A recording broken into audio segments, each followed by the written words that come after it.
All right, 7 o'clock. We will call the meeting to order for our Tuesday, June 12th, 2018 council meeting. We have the agenda before us. Are there any changes to the agenda from admin? No, Your Worship. Nothing from admin. Thank you. All right, can I get a motion to adopt the agenda as presented?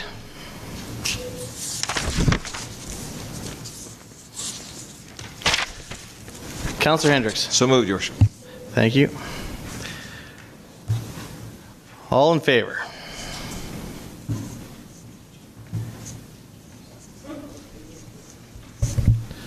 Carried unanimously. All right, on the consent agenda this evening, we have 3 items. We have item 4A. I move the council consent to approve the following agenda items without debate. Item 4A, regular council meeting, May 22nd, 2018 minutes. The council approve a 6-month extension of the subdivision approval for SDA 15-03 Triumph Estates Phase 3A to expire January 9th, 2019. And Councillor Barnhart's committee report as information. Can I get some discussion on the motion? Hearing none. All in favor?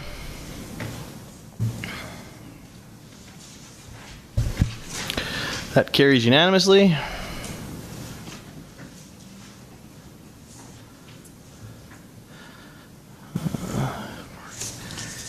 Next item on our agenda, we have 4 public hearings. First public hearing tonight is on bylaw 905-18 Dance Row Phase 7, land use bylaw amendment. Mr. Wong. Actually, hang on. We got some form over function here. All right, so at this point, I declare the public hearing open and that the hearing is held pursuant to Section 230, 606, and 692 of the Municipal Government Act as amended. Ms. Naradin, would you care to speak to the event?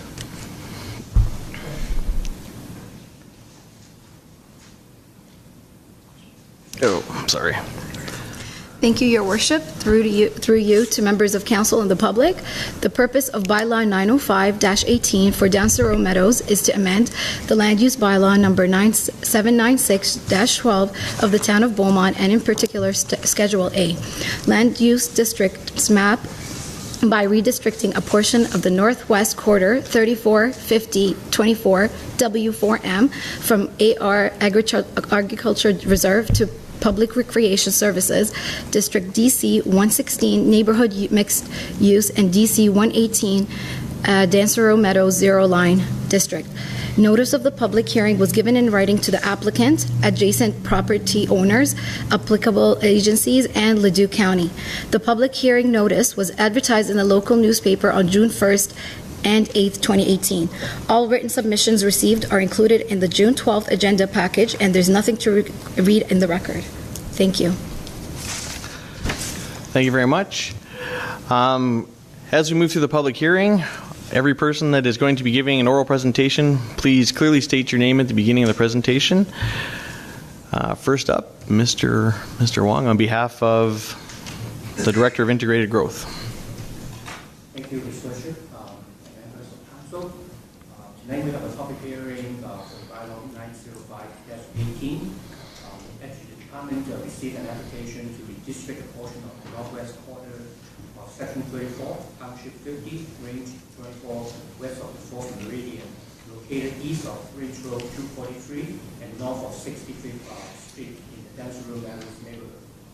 The current redistricting application actually includes 3 parts, as shown on Schedule B of the council package. That is page 22 of the council package. The first one is to apply an existing land use district, DC 116, neighborhood mixed use, to the land east of the current DC 116 district site. Part 2 is to create a new direct control district, DC 118, Dance Row Meadows Zero Line District, and apply it to the north of the DC 116 district. And thirdly, to apply PRS, Public Recreation Services, to land west of the existing DC 116 district. To give you a little bit of the background on the 3 of the district, DC 116 is intended to accommodate mixed-use development in the form of medium-density residential buildings with local convenience retail and/or personal service businesses on the ground floor of the building to support day-to-day needs of the neighborhood residents. This type of development allows neighborhood commercial development that meets the needs of local residents within close proximity to where they live.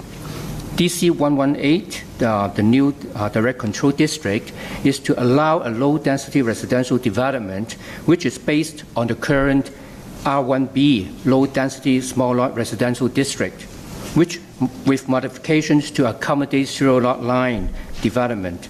These modifications allow single detached housing with front attached or rear detached garages with reduced site width by allow one side of the setback to be reduced to zero. Zero-lot line development helps to increase density, which aligns with current regional and municipal plans and trends, such as the Edmonton Metropolitan Region Growth Plan. Direct Control 118 also requires the front doors of houses to be fully visible from the street and not to be tucked behind the garages. It also provides more opportunities for on-street parking by enabling rear-end lane access.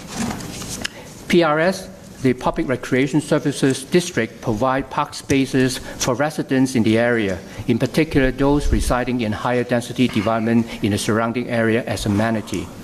The proposed redistricting application aligns with higher order plans, such as the Edmonton Metropolitan Region Growth Plan and the Densaroo Meadows Outline Plan. The application was circulated to affect agencies and adjacent landowners for comment. At the time of writing the report, no comments were received from adjacent landowners, and we received one submission from the Duke County indicating that they have no concerns with the proposal. Thank you. Thank you very much. Are there any questions of Council of Administration at this time? All right, hearing none. Is there a representative of the applicant here to speak tonight?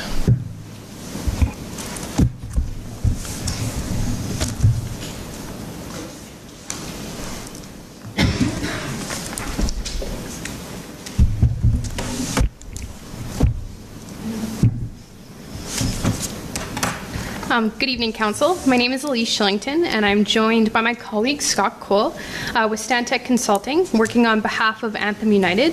Dylan Hunchak from Anthem United is here as well to answer questions.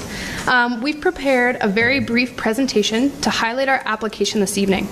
Administration has outlined how this application conforms to the outline plan and how the application aligns with other Beaumont strategic plans. A direct control district is a site-specific district that is created for a specific area and type of product that cannot be built under standard districts. The purpose of this direct control is to allow for the development of single detached housing and allowing zero lot line development. Zero lot line development is a type of housing that has one side setback reduced to zero. A maintenance agreement is provided between the homes to allow for any required drainage, access, and encroachments. This direct control district was based on the existing Beaumont R1B small lot residential district, with added clauses to allow for zero lot line developments, decreased lot width to 8.8 meters, and site coverage of 50%. Although one side yard is reduced to zero, the home pocket and square footage is similar to those seen throughout the existing R1B district. Front and rear yard setbacks are the same as the R1B district. Based on feedback from the previous rezoning application, we have worked with administration to ensure the comments received previously were addressed. Regulations within the direct control have been added to ensure front doors are visible from the street. Garage and secondary suites have been added. However, they are only allowed on sites that are 11 meters or more in width to address parking concerns. Additional lanes have been added to the subdivision design to also mitigate parking concerns. The mixed-use direct control district has previously been approved on the adjacent mixed-use site. This direct control district benefits Beaumont as it will facilitate the building of additional housing choices within Beaumont. The zero lot line front drive garage home will be a new product in Beaumont and provides a cost-effective option for families. Zero lot line developments utilize land efficiently and helps increase density, which assists Beaumont in achieving its Metropolitan Region Board density targets. Although density is increased through this housing type, a pocket park has been provided within walking distance to ensure access to green space. This product type is not about creating just small homes, but efficient utilization of land. Thank you for your time. We're happy to answer any questions you may have. Thank you very much. Are there any questions from members of council? Councillor Stout. I'm not sure if this is... thank you, Your Worship. I'm not sure if this is the appropriate time to ask this or whether I should ask it when we go to the reading. Do we not build duplex houses anymore? I'm curious to know, we'll have a 1.5 metre gap between these two houses, but they are all detached. If we shifted one of them 1.5 metres to the right, we'd have two houses together in a duplex, and we'd then have a 3 metre gap between each of those two duplexes, between each of the duplexes. I'm curious to know why that solution is not considered, or if there's a reason for that. Through you, Mayor, duplexes are still a type of product or a type of housing product that is encouraged, not only within Beaumont. I guess the disclaimer here is that these homes that are proposed here are still single-family homes. So they are on narrower lots. However, they still allow that opportunity for that true single-family feel. But from our discussions with our client, Anthem United, the type of housing product here is in fact encouraged to be single family over those duplex units in this particular area. Thank you. Thank you. Councillor Moncaswain. Thank you, Your Worship. A couple of questions. First, thank you for making the changes around the parking and the lanes. I was in the crowd when the last time this kind of came through, and there's a lot of fun about where the door should be situated, so hopefully we don't need to spend an hour on that tonight. But my initial, I guess, concern of this is from a fire safety perspective, and so I'll have some questions maybe for administration when we get to the readings around, what the opinion from our fire service piece says on this. But I spoke with a builder from town today, and her concern, her experience in the industry was that you had indicated here that you're looking to get a different price point and try and make essentially a lower price point to compete. But in her experience with these zero lot lines, because of some of the additional requirements from a code perspective that are there, it ends up actually costing more. And so the price point is actually negated, the lower value. So I'm just curious, in your experience or in potentially the applicant client experience, have you seen these be successful and come in at that target? Could you just provide a bit of background to that, please? Sure, absolutely. And we may need Dylan Hunchuk from Anthem United to come up here and speak specifically on price point. One of the things that I can say from a planning perspective is the zero lot line product that we're proposing here is in fact quite successful in other areas within the Edmonton metropolitan region. It still, as I indicated before, it's still providing that opportunity for the market to enter into a single family home, albeit smaller. And in fact, as I understand it, the price point itself is slightly less, but I will let Dylan particularly speak to that point.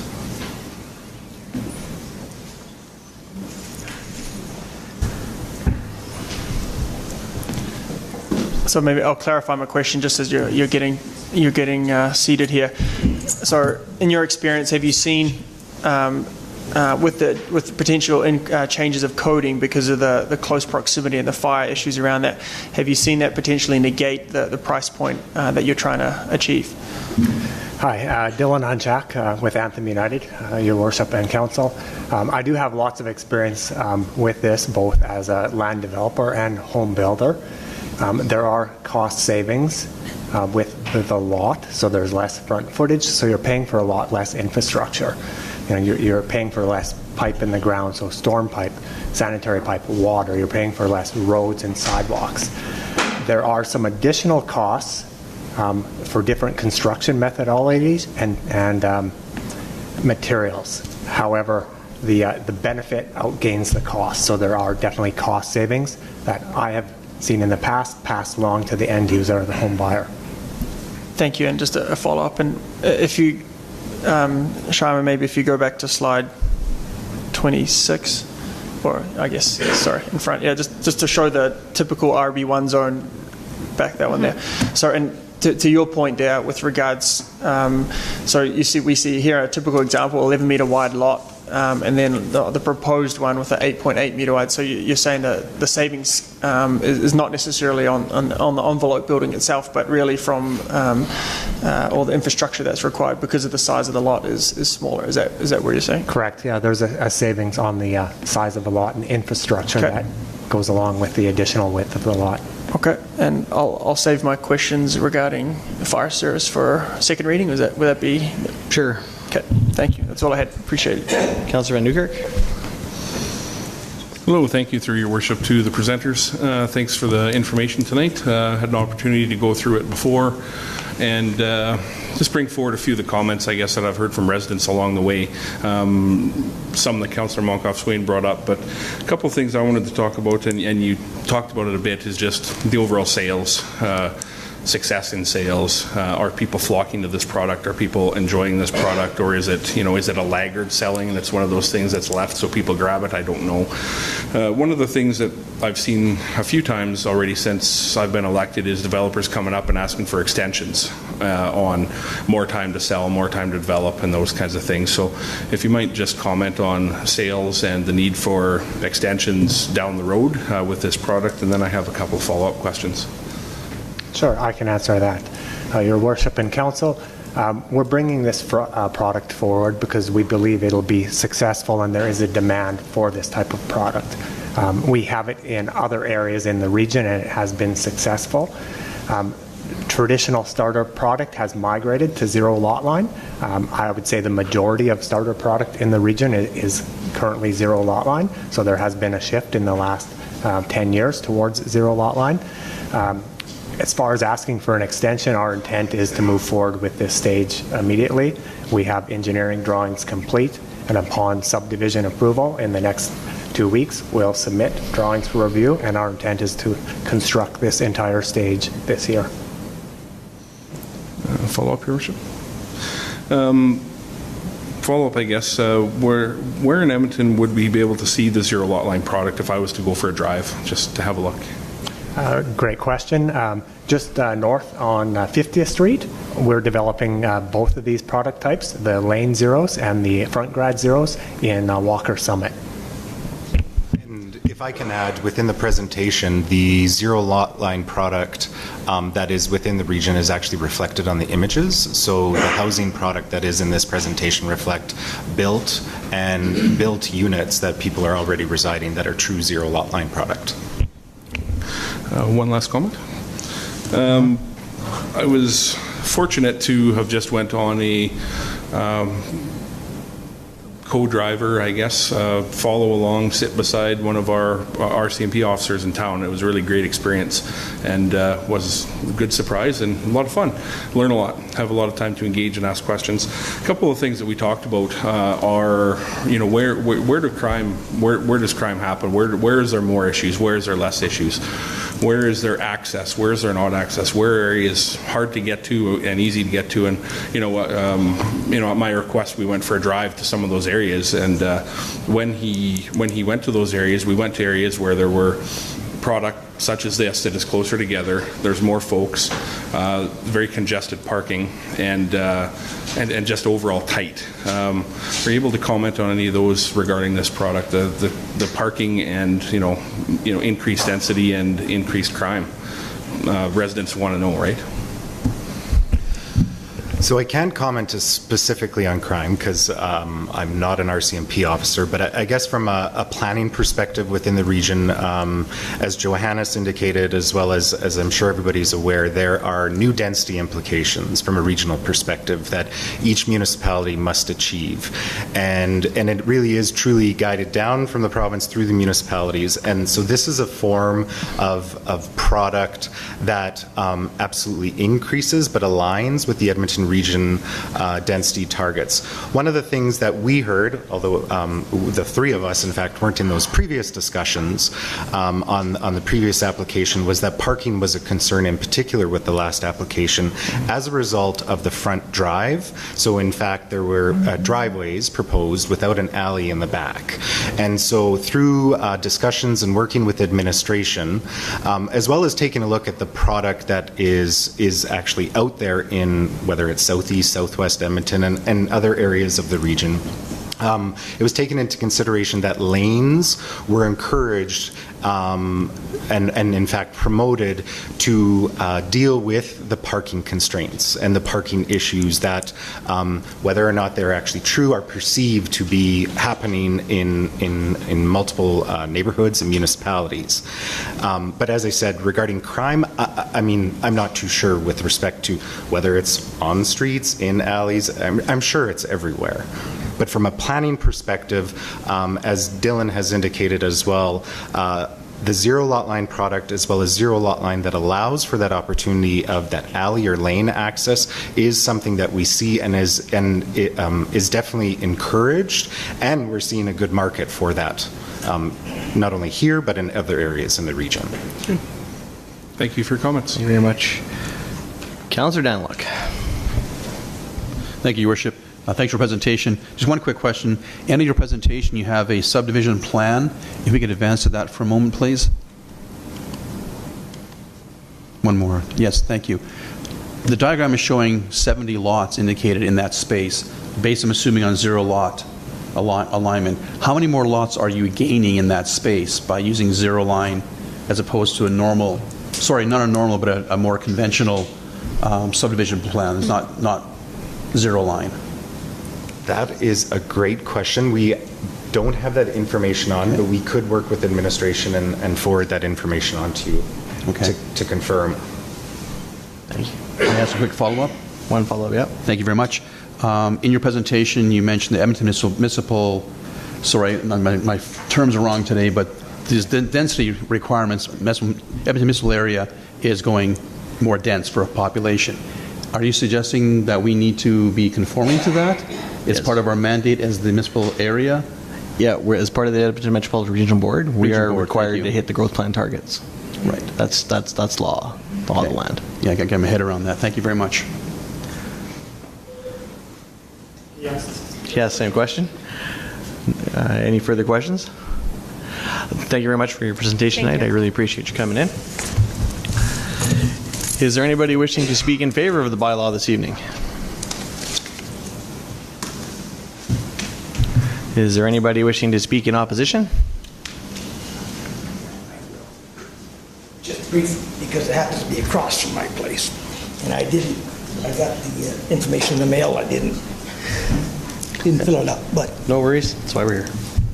It's not what I want across from our place, for sure. And crime, and I know very well, evaded the question, but I know very well that crime is, as we know from the last police report, is higher in those kinds of areas. It just doesn't, how do I put that nicely? I guess there is no way. But it's there's no quality of life in those things. And they're talking about density and how it impacts the environment. And zero lot line density impacts the environment a lot worse than the larger lots, because there is no green space. And it's green space that is looking after the environment and cools the atmosphere and all of the rest of it.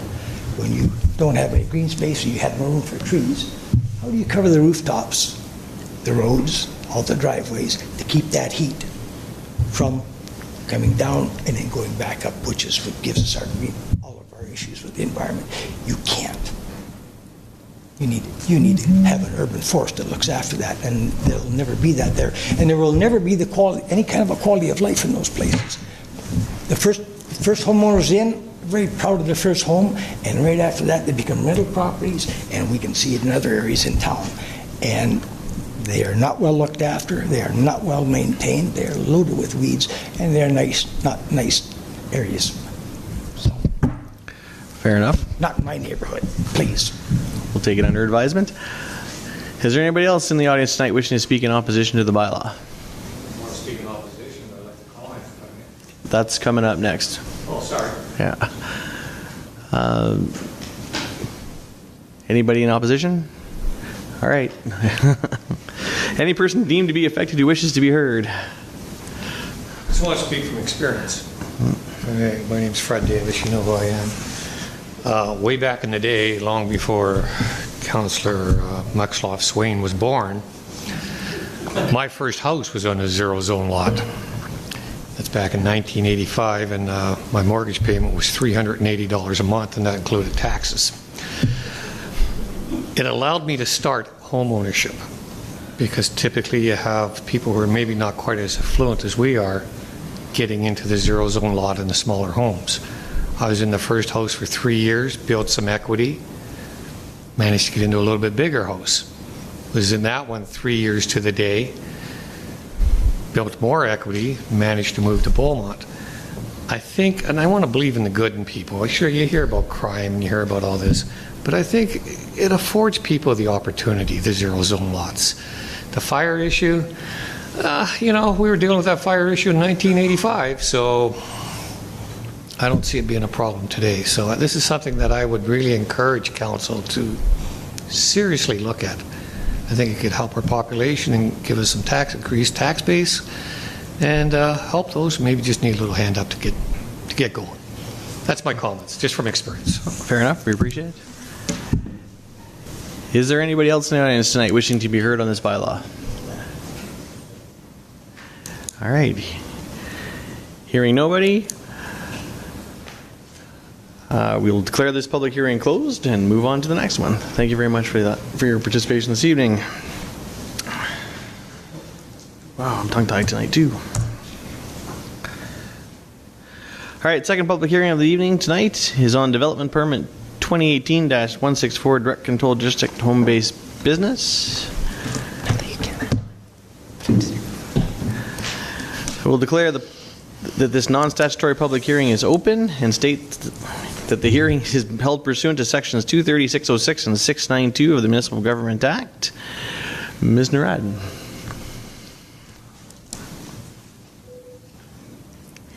Thank you, Your Worship. Through you to members of council and the public. The purpose of the permit application is for a home-based business at Plan 892-2096, Block 1, Lot 22, 5019 55 Street, in a direct control district. Notice of the non-statutory public hearing was given in writing to the applicant and adjacent property owners. The non-statutory public hearing notice was advertised in the local newspaper on June 1st and 2018. All written submissions received are included in the June 12th agenda package, and there's nothing to read in the record. Thank you. Thank you very much. Ms. Dargy. Thank you, Your Worship, and members of council. So a public hearing, as you heard, is being held tonight to consider a permit application and the proposed conditions for a home-based photography business. The property for the proposed business is currently zoned direct control, and council is thus the approving authority for this parcel of land. The proposed business will operate as an on-site photography business with clients coming to the property for photography sessions. The proposed conditions for this use are attached on page 43 of the agenda, and conditions 1 to 10 are standard home-based business conditions. Conditions 11 to 14 have been drafted to mitigate any potential parking and traffic impacts caused as a result of the operation of a business with client visits in a residential area. The proposed conditions have been provided to the applicant and to adjacent landowners, and no responses or inquiries have been received by the Development Office in that regard. If you have any questions, I'd be happy to answer them at this time. Are there any questions from members of council? Councillor Munkoff-Swain. Thank you, Your Worship. If you don't mind scrolling down, Sharma, to number 13, right there. Ooh, yeah. Thank you. So my question is around condition 13. The hours of operation shall be restricted to 9 to 5. It sounds like we're doing it from a parking perspective. I just want to make sure that we're not prohibiting. I'm sure the business is wanting to do some work, maybe without any clients coming in, but do some development of the images and that sort of stuff. So if I read that to the letter of the law, hours of operation, do we give enough leeway for the business to be able to work internally outside of those hours? Thank you, Councillor Munkoff-Swain. So with that particular condition, when an applicant applies for a home-based business, we do have an extensive questionnaire that they have to fill out. We do ask them for their hours of operation, and those hours of operation are what they indicated on their application form, so we're reflecting that. Thank you. Okay, then. Councillor Barnhart. Thank you, Your Worship. And to Ms. Dargy, question about what would it take, and is it possible in that location for the applicant to actually have a commercial business? Is it not allowed? Is it only home-based that would allow him to do the business now? Thank you, Councillor Barnhart. At this particular time, our land use bylaw only permits a home-based business, not a commercial business in that location. No, pardon me. Let me back that up. This is a direct control district, Right. so you have that authority. It could be. It could be a commercial business. Because what's going through my mind is it's very restrictive to have only one customer, especially for a photography studio. So I was just wondering if there were pros and cons here that I'm missing. So again, we're basing the conditions based on the nature of the business that they indicated to us. Right, they apply. I understand that, Yeah. but I wonder if that's been clearly understood by the applicant. When we sent the application... In terms of the pros and cons of which way they could go. Yeah, and so when we sent the proposed conditions to them, and we have tried to follow up with them, we have not been able to get a hold of the applicant. So based on the questionnaire that they filled out and the nature of the business that they indicated that they would be operating, these are the conditions that we propose based on those. So I'm not sure that they're looking for more. Most times people are doing a home-based business because it's something that they're looking to supplement in income as opposed to necessarily doing something on a full-time basis. Just to follow up on that, if someone is not following the stipulations in the permit, is that only on complaint basis that the administration does anything about that? At this time, it's only on a complaint basis. We don't have the manpower to. Yeah. Thank you. Any further questions from members of council? Hearing none. Thank you very much. Appreciate it. Is the applicant or designate here to speak to this matter tonight? Hearing none. Anybody to speak in favor of the proposed bylaw? Anybody here to speak against the proposed bylaw or the proposed permit? Anybody deeming themselves affected wishing to speak to this matter tonight at all? All right, the public hearing is now closed.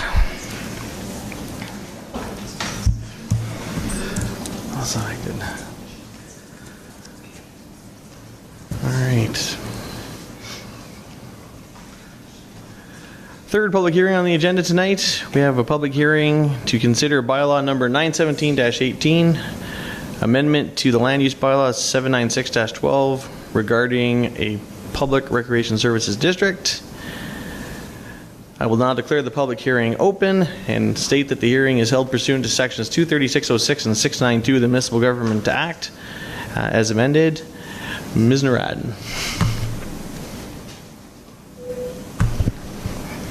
Thank you, Your Worship, through you to members of council and the public. The purpose of bylaw 917-18 is to amend the Public Recreation Services District of the Land Use Bylaw to add community centers as a permitted use. That notice of the public hearing was given in writing to all affected landowners and adjacent landowners. That the public hearing notice was advertised in the local newspaper on June 1st and June 8th, 2018. All written submissions received are included in the June 12th agenda package, and there's nothing to read in the record. Thank you, Your Worship. Thank you very much. Ms. Dargy. Thank you again, Your Worship, and members of council. Public hearing is being held tonight for an amendment to the Public Recreation Services District of the Land Use Bylaw. Administration proposes to add community centers to the Public Recreation Services District, which amendment will create a use within which the St. Jacques Heritage House can be permitted and located on the Beacon Park. In September of 2011, Council had passed a resolution to permit the relocation of the St. Jacques House to the Beacon Park site. The house is scheduled to be moved this summer. The future site is currently zoned Public Recreation Services, and the community center use, as defined in the land use bylaw, most closely fits with the intended use of the house once it's relocated. Sorry, if you have any questions or require clarification, I would be happy to answer those at this time. Thank you very much. Any questions from members of council? Is there a designate or the applicant? Is the applicant or their designate here to speak to this matter this evening? Anybody wishing to speak in favor of the bylaw?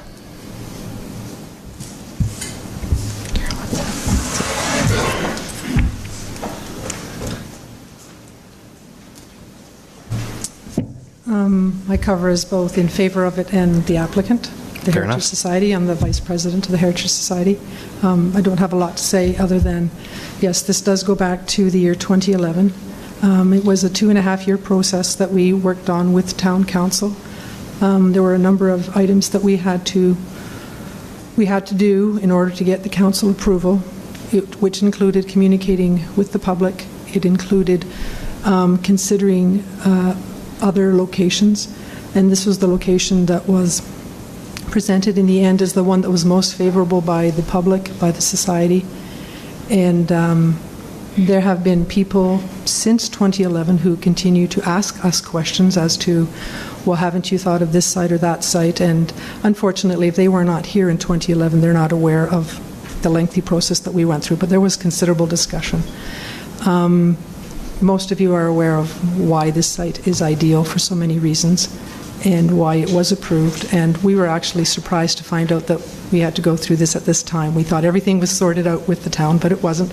So this is just a case of crossing T's and dotting I's. And there has been a little bit of communication that I've received through our Facebook website, people concerned about we would like to keep this a park, and that is actually our intention with the Heritage Home being there. It's going to be beautified considerably.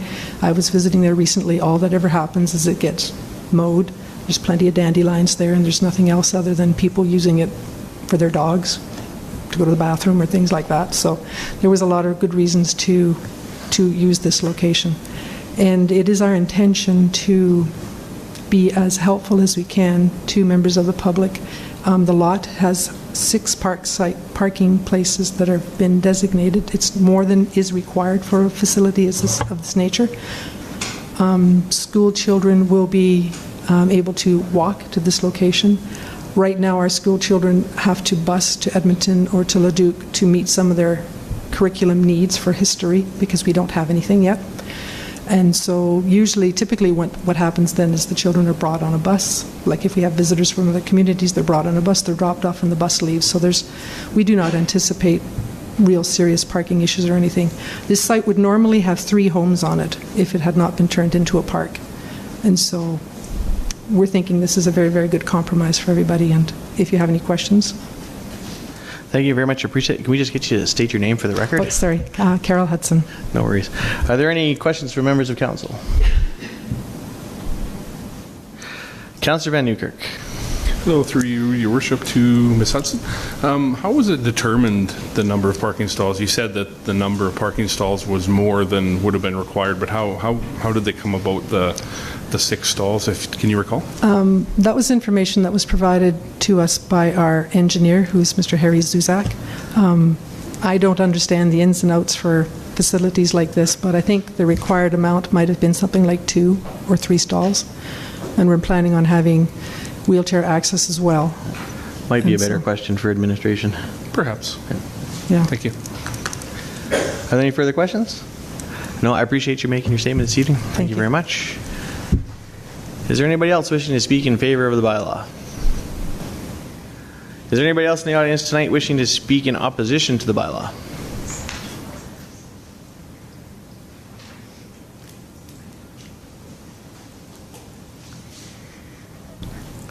Good evening. My name is Carmen Roberts-Polachuk. We live in the Beauval area, and speaking to actually the first hearing is one of the reasons that we don't feel that it is a good idea.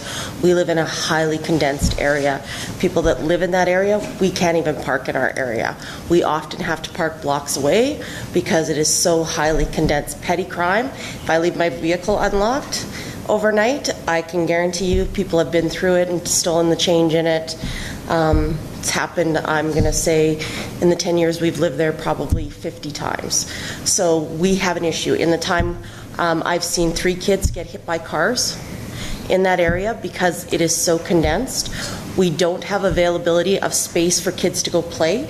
The park that our kids can utilize is hidden way under, off 50th Street in that area that's kind of hidden back there. It's not easily accessible, and that's why kids go to that green area to play. We are now getting to the south of us. It's now commercial. It's all going to become commercial. So that is also going to increase the traffic and volume in that area where we already are at max capacity. So those are all really good reasons why, we just can't, when we go home tonight, if a family has 2 vehicles, one of the vehicles is in another community. And that's already, and so just giving more traffic and volume is just not acceptable. And we have a high range of kids in that area, and there's nowhere for them to go. And like I said, three that I know of, that I witnessed, and I think that's 3 too many. So those are my reasons for opposing it. Thank you very much. Are there questions from members of Okay. Apparently not. Oh, sorry. Well, I was going to let council ask questions, but there's no requirement to sit. Okay, then we'll get back to administration. Okay, there are no questions. Thank you.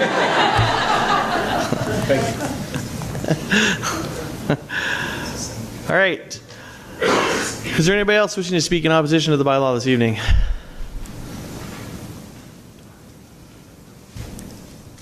Good evening. My name is Jason Roberts-Kolachuk, also in the Beauval area.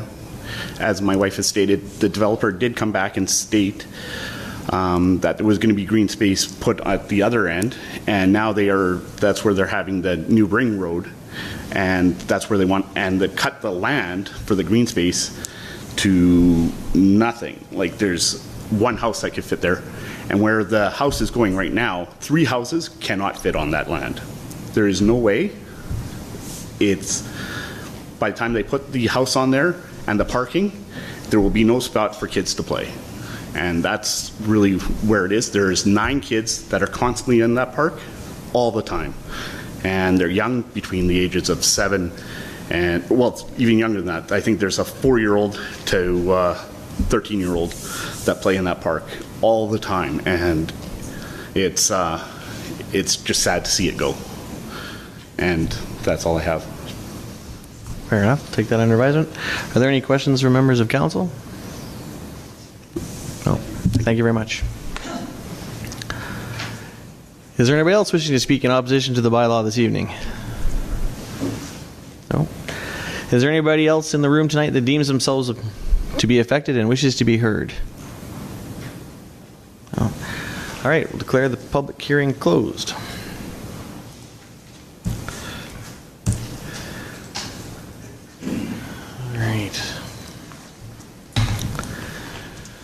All right, our fourth and final public hearing of the evening is a municipal reserve disposition of interest.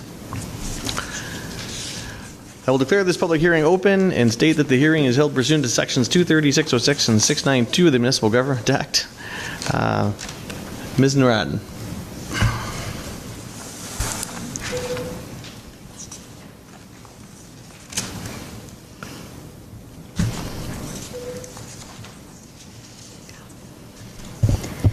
Thank you, Your Worship, through you to members of council and the public.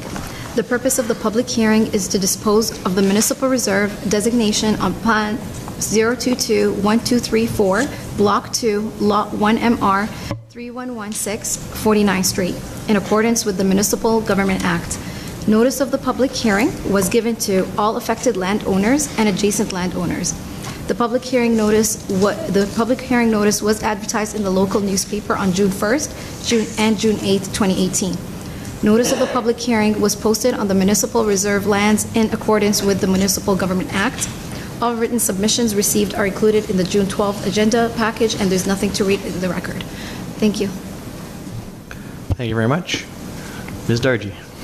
Thank you, Your Worship, members of council.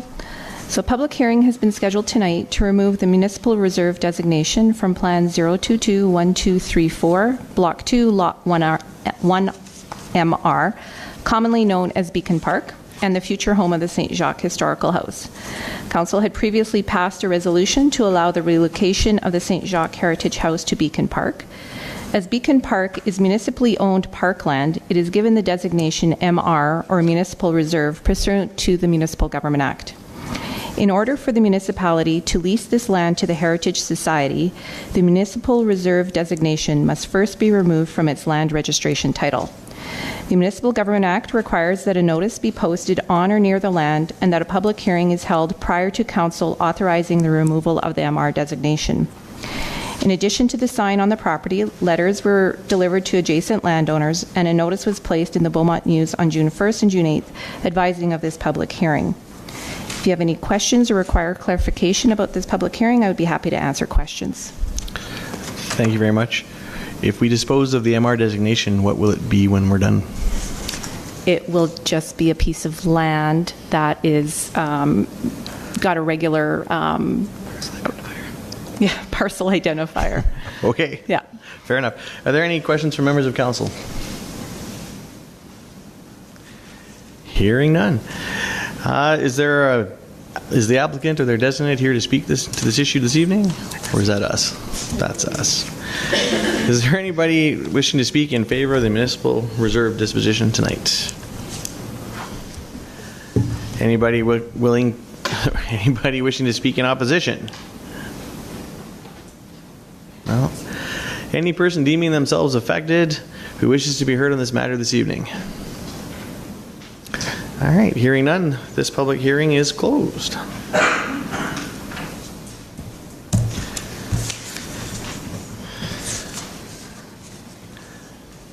Next item on the agenda tonight, we have registered presentations. The Beaumont and District Agricultural Society is here tonight to give us an update and an overview. Please.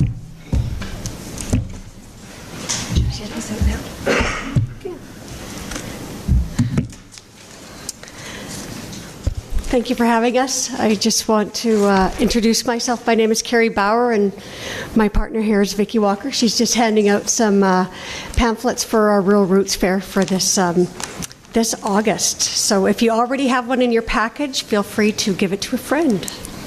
Thank you. It's a busy place. And everyone has smiles on their faces. I know, I see it, I feel it. They're all so happy to be here. Try to break the ice anyway.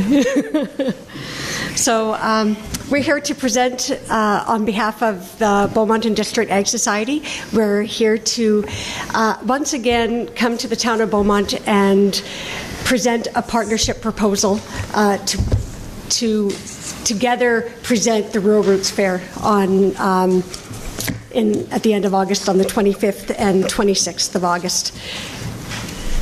So I know that a lot of you know what the history of the Ag Grounds is. It's in front of you. It's a group of people who are very determined, and they work very hard working together to make things happen. And we now own a 71-acre parcel on the west edge of town that we're very proud of. So we're just going to keep on going because I know you guys have had a busy evening, so just forgive me if I race through this. It's really interesting to see what's going on tonight, just to talk about, you know, different things that are going on with the Heritage Society and different events. The Ag Society really represents and encompasses all of that because we're working with the Heritage Society and we have a huge focus on the Gabay Heritage Barn, so it's nice to hear that the Heritage Society is moving forward with some of their other initiatives as well. It must be an exciting time.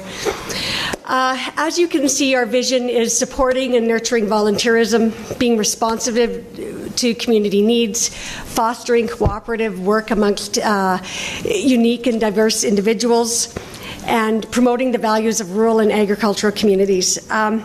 I think that we're very aligned with the town of Beaumont. I think we foster and maintain ongoing relationships while we recognize and celebrate not only our agricultural heritage, but our French and Indigenous heritage as well.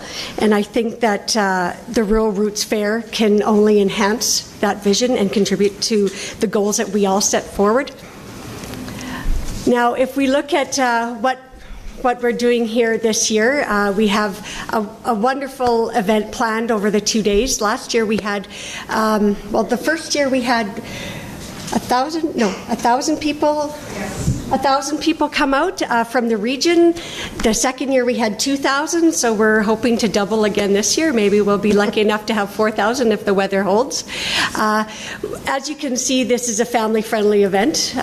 We have farrier competition, canine demonstrations, nature demonstrations. We're having some naturalists come out with animals, which we're really excited about this year, with some birds, equine clinics, interactive kids area, petting zoo, pony and wagon rides, and of course the Meet Your Maker marketplace, which will be showcased around the Heritage Gobet Barn.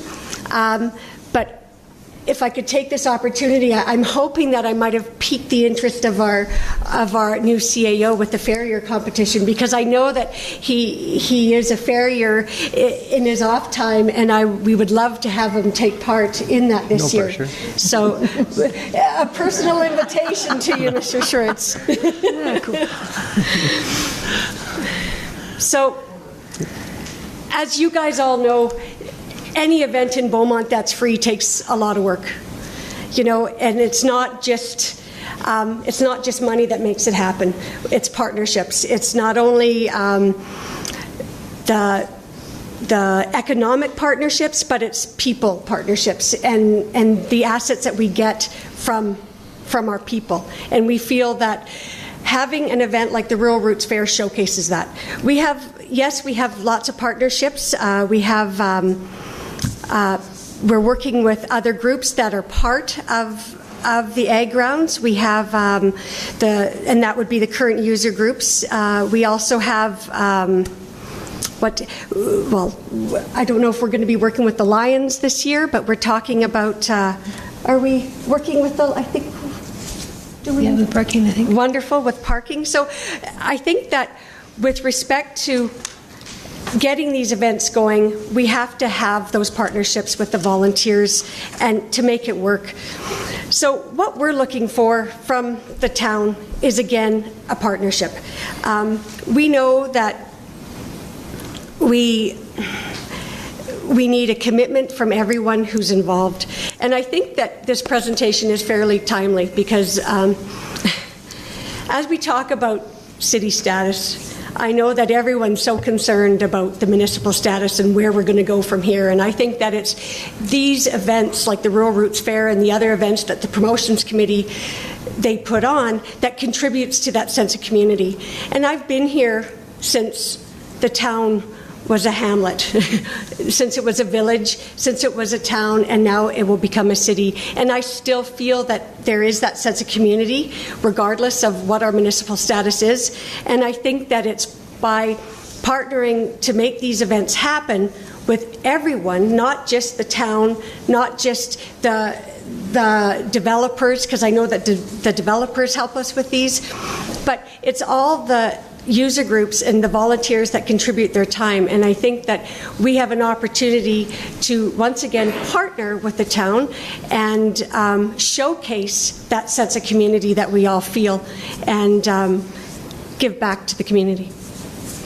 So again, we look forward to partnering with you, and I hope that after this year that we can maybe get this in the budget, that this is an annual event, and we would really like to see that supported by the town and continue on with our partnership and achieving the goals that we're all looking forward to. Thank you. Thank you very much. The Rural Roots Fair is a great event, and it's nice to see that it's been growing year over year. And I know as a town we support events like this, and we're highly interested in partnering. We do have just so you're aware, we have a grants policy coming. Yes, I'm happy to hear that. Should be coming this summer or this fall. This summer, and then we'll see how that works out and where we go from there as to whether or not granting will be a yearly thing or how it goes. But I'm not going to dominate the mic. I will ask if there's any members of council wishing to ask some questions. Councillor Van Newkirk. Hello, through your worship to the presenter. Thank you for the presentation.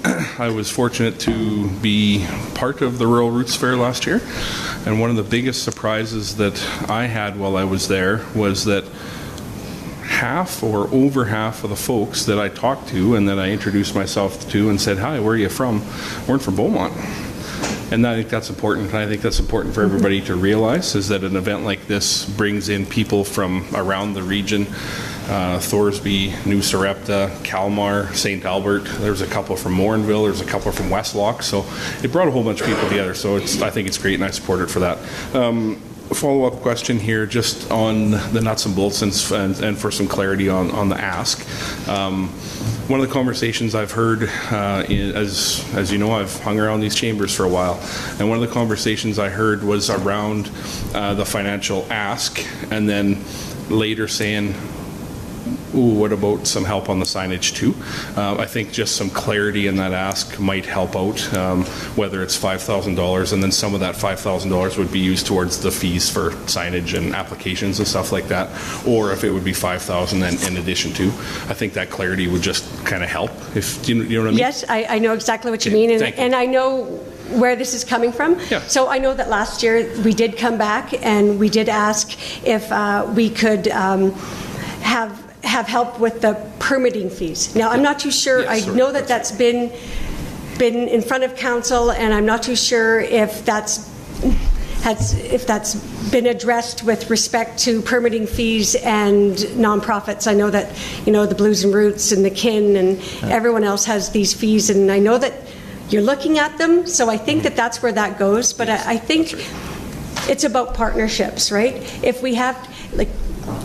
If we talk, it's that relationship that I'm looking for more, because if we're looking at spending half of our fees that were donated to us on permitting fees, well, yeah, that becomes an issue, and that does cut into some of the activities that we want to offer.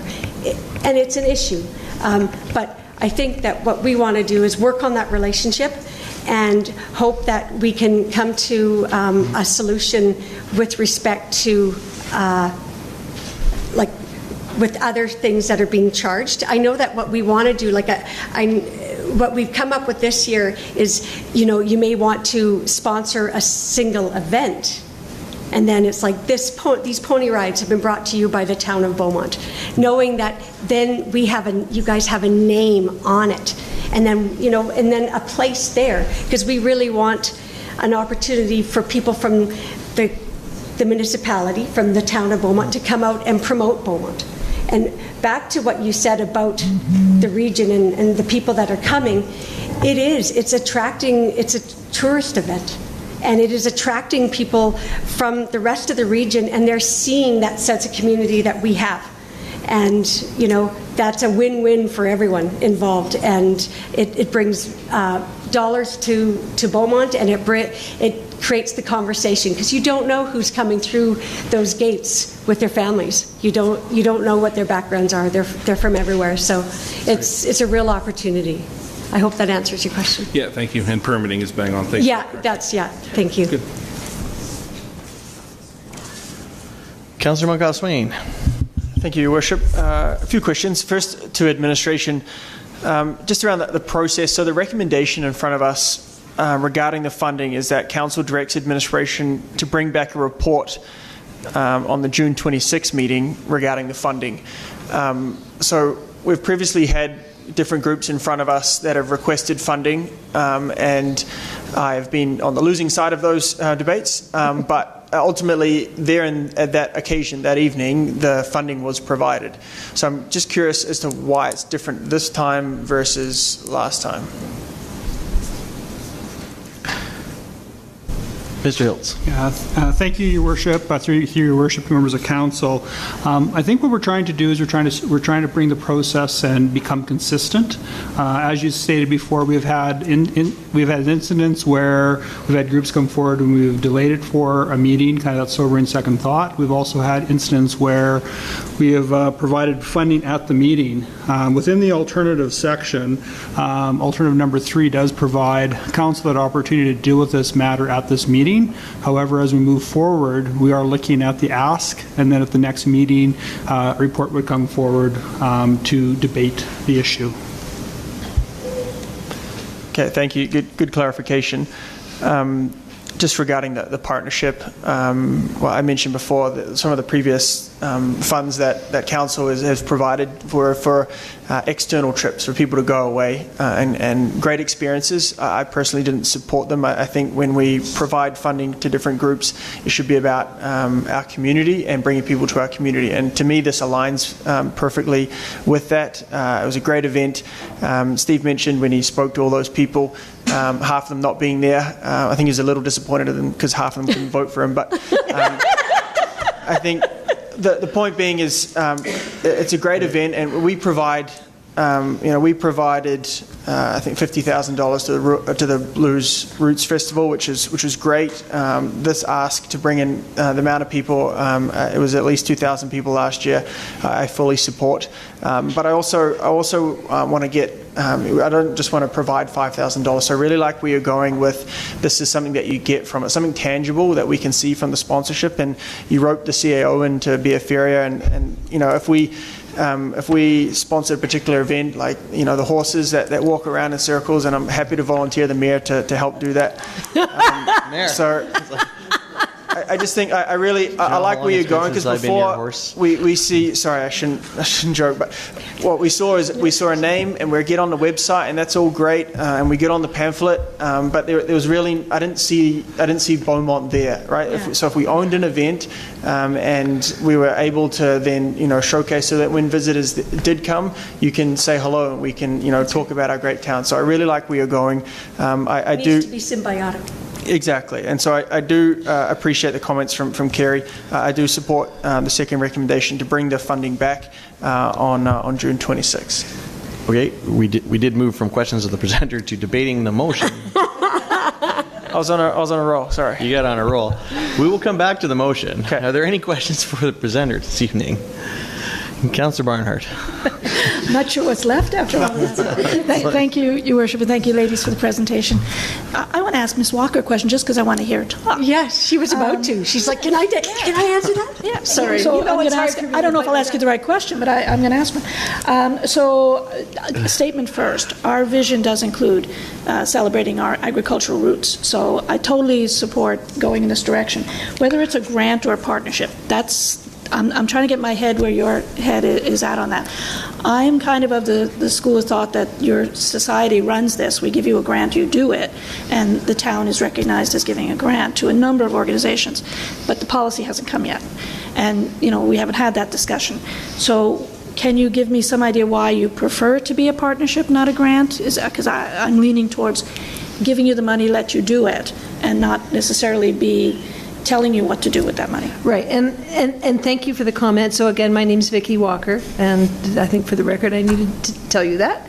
And I think part of it, if I may, suggest that part of it is legacy. I think we wanted to repeat the success we had, which we have had support from the town, which we were very grateful for in the past, and we're wanting to build on that. And so I think it's partly legacy. It's how we transacted before. So if there's an opportunity to have a discussion around how you would like to see that more in a grant, and maybe that option wasn't available to the board at the time. So we're just looking at how can we best do this. Just, if I may, one follow-up, very quick one. Timing. If the decision isn't made by June 26th, are you okay with that? Are you still able to meet your commitments? Because August is coming fast. Right. So what we have, and in some ways, and I know that there's some project managers on council, so my apologies if I don't state this right, but we really have tried to set out a plan to make sure that this is a successful event. To that end, we have provided ourselves with some go, no-go stages, and one of them being a certain level of support in place, and at least in principle, we don't actually have to have the money in the bank, but a pledge in place by the end of June. For our funding, so that we know that we can move ahead with confidence, we can gain more access to some of the, we have some great events that are planned, but some of them we're just going to hold off a commitment until we know we're going through it. Thank you. Thank you very much. Thank you. If I could just say, of course, I'll continue to talk, right, Kathy? But Councillor Barnhart, if I could say one thing, is that we want the town of Beaumont to be involved. This is what contributes to the sense of community. And I think that sometimes if it's just a grant, then it's arm's length. And we want you to know that we're all welcome. We're very inclusive at the Ag Society, and this creates the conversation to talk about what is supported in the grants policy or in the community initiatives policy. It's all there, and this contributes to that conversation. Thank you very much. Councillor Stout, quick question. Thank you, Worship. Through your Worship to Ms. Walker and Ms. Bauer. I hadn't realised that Councillor Munkhoff-Swain had a horse. He was referring to his mare, wasn't he? No. Oh, yeah, okay. Thanks for the hookup. Appreciate it. I just wanted to run some numbers by you and check that I had heard you correctly, and forgive me for doing the maths in my head, because that's just the way I work. 1,000 people the first year, 2,000 the second year, and 4,000 estimated guests this year. We could Is only that hope. correct? I think that's a target for this year. I That's wouldn't the target? say it would be very difficult to estimate it. So, and $500 grant the first year, $2,500 the second, $5,000 the third, or this year, the $5,000 requested this year. So it's 50 cents a person for the first year, $1.25 for the second year, and $1.25 per person for the third year, if you achieve that target. So your price per person hasn't actually gone up. Wow, we haven't increased our fees. And it's still free. We haven't increased our grant, assuming that we meet your requirements. And I'm guessing that the jump from the first to the second year was probably because you provided a lot more in the second year than you had in the first. Absolutely. And that was all I really wanted to say, is that the price hasn't actually gone up per person, assuming that you increase your targets. And we're really meet trying your targets, I'm sorry. We're really trying to provide more family-friendly activities at the event. Yes. And unfortunately, they do cost money. And as we all know, the cost of doing business doesn't seem to go down. Yes, So- I fully understand that. Fully echo what the previous councillors have said. In that, Yeah. I think this is a great event. It brings people into Beaumont, as Thank well you. as. Supplementary question there. Of those 2,000 people last year, do you have any feeling for how many were Beaumonters and how many came from out of town? I think I'll just answer on behalf. I think you had the most quantitative information to this point.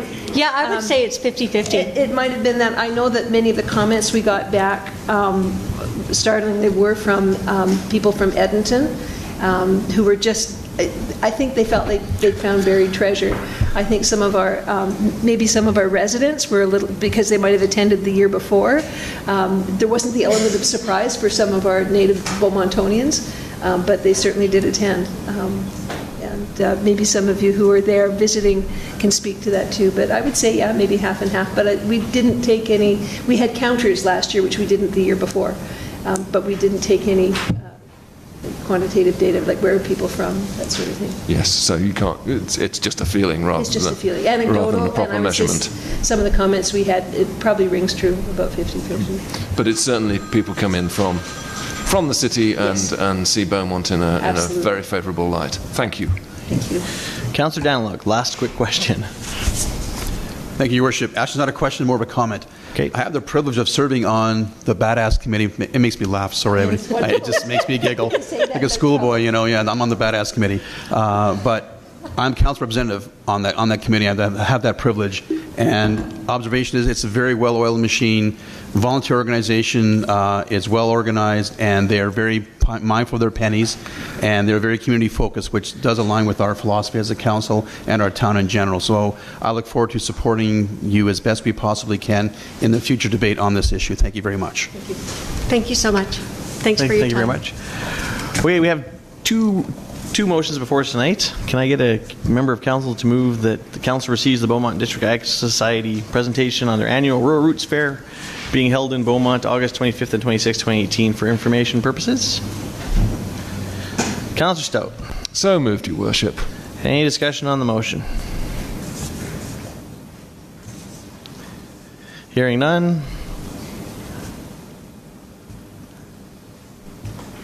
All in favor? Carried unanimously. And motion number 2, that council direct administration to bring back a report to the June 22nd, 2018 regular council meeting on providing funding to the Beaumont District Agricultural Society's annual Rural Roots Fair being held in Beaumont on August 25th and 26th, 2018. Do I have someone prepared to move the motion? Councillor Danlock. So moved, Your Worship. Thank you.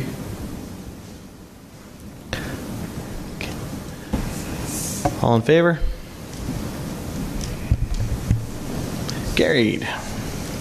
Thank you very much this evening. Thank you so much.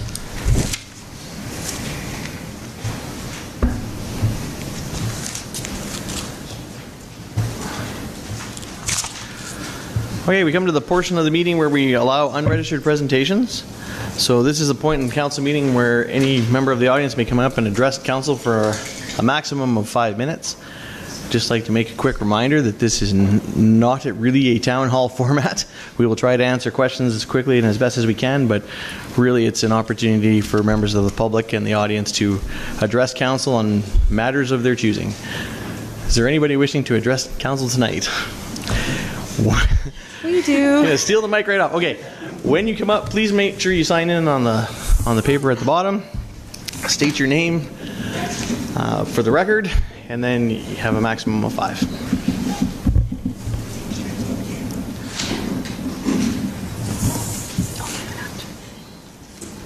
That one's yours. Very good. Good evening. My name is Marlene Arana. And I'm Sylvia Chevry. So good evening, Mayor Stewart, council members, administration, and members of the community. We do have a little handout for you because it is an unregistered presentation.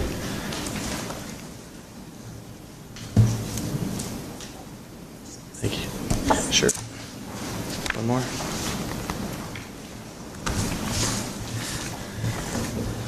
I'm the president and founder of Empowering Women Entrepreneurs. And I'm one of the long-time members of EWE. We would like to take a few minutes of your time to quickly present a few facts about EWE and the 3rd annual night market, Beaumont Night Market. EWE is a non-profit organization that provides entrepreneurs educational tools through guest speakers, workshops, mentorship, and we pride ourselves on helping these individuals in their business and personal growth. We are 2.5 years of age, and we have close to 60 members, 95% of those being classic entrepreneurs, and our board has grown from 5 to 10 official board members.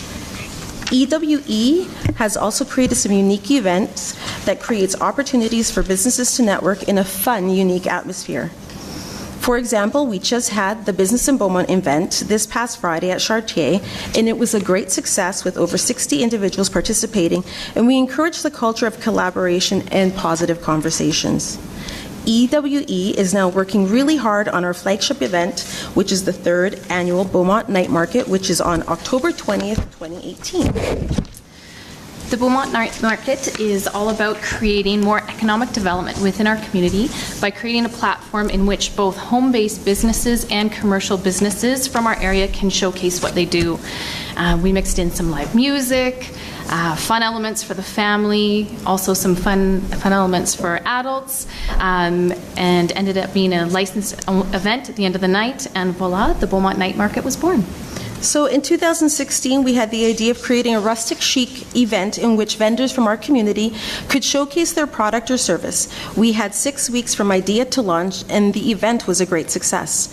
A free event in which over 1,600 guests participated from Beaumont and surrounding area coming to the night market.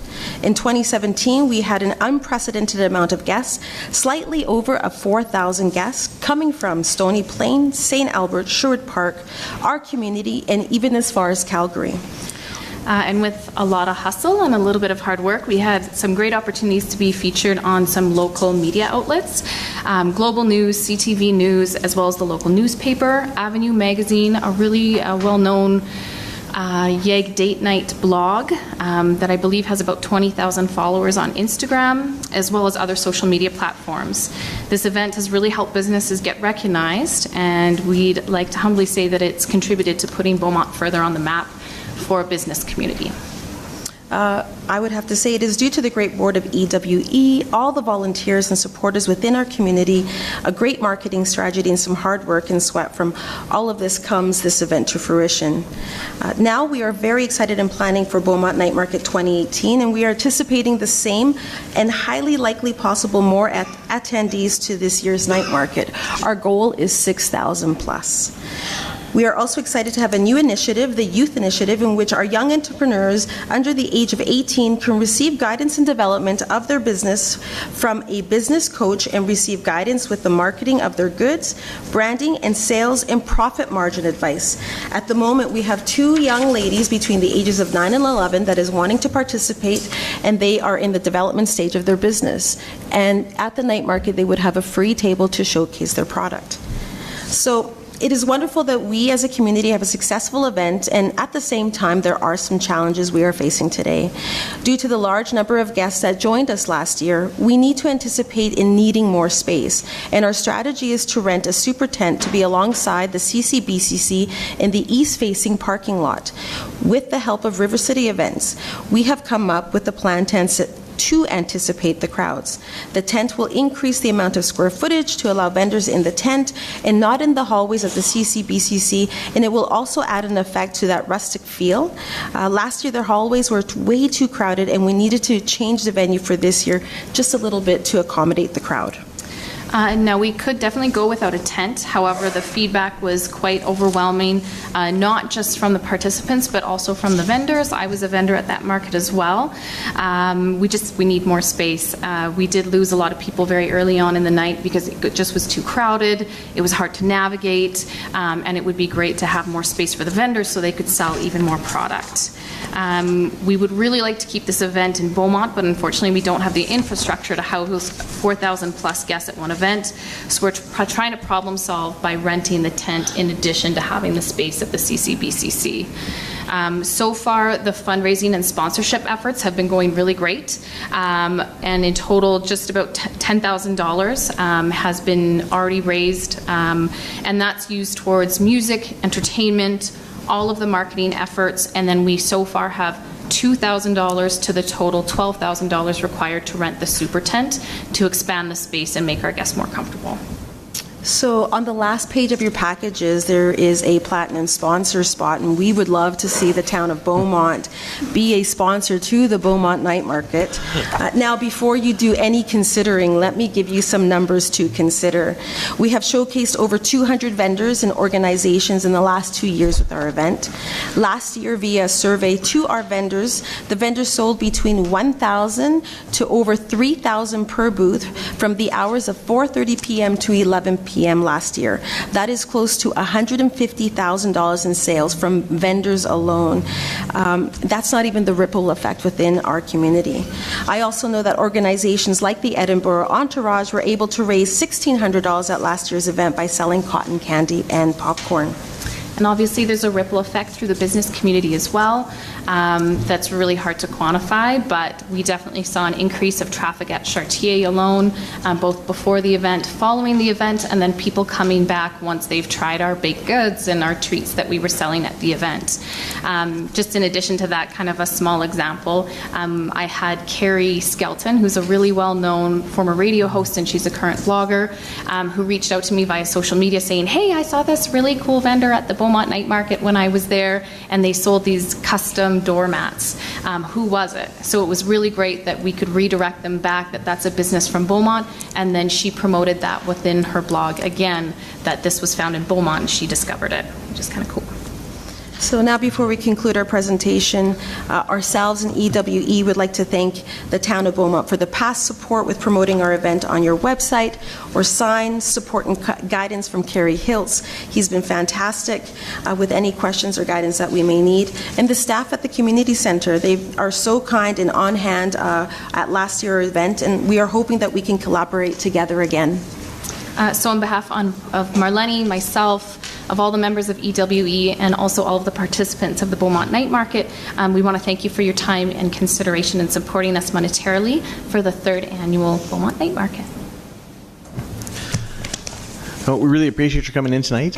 That's a great event. I went last year, and it really does bring out a lot of people to our community. It falls into that same category as the Rural Roots Fair. I think we get a lot of traffic in regionally as well. As you know, economic development is one of the key hallmarks of this council's mandate, and we keep pushing and pushing and pushing it. And anything we can do to support business in this town, I think this council would go for. I'm going to ask a quick question of the CAO. How do we get this to come back as a request for a decision? Excuse me, council can provide that direction to administration, and we'll bring back a report. Okay. I will make a motion similar to the one for the Rural Roots Fair, that council directs administration to bring back a report to the when? When do you need this by? June 26th would be great. June 26th. Is that doable? The council directs administration to bring back a report to the June 26, 2018 regular council meeting on providing funding to the Beaumont Night Market and the EWE for the, what's the dates? October 20th. For the Beaumont Night Market on October the 20th. Any discussion on the motion? Hearing none.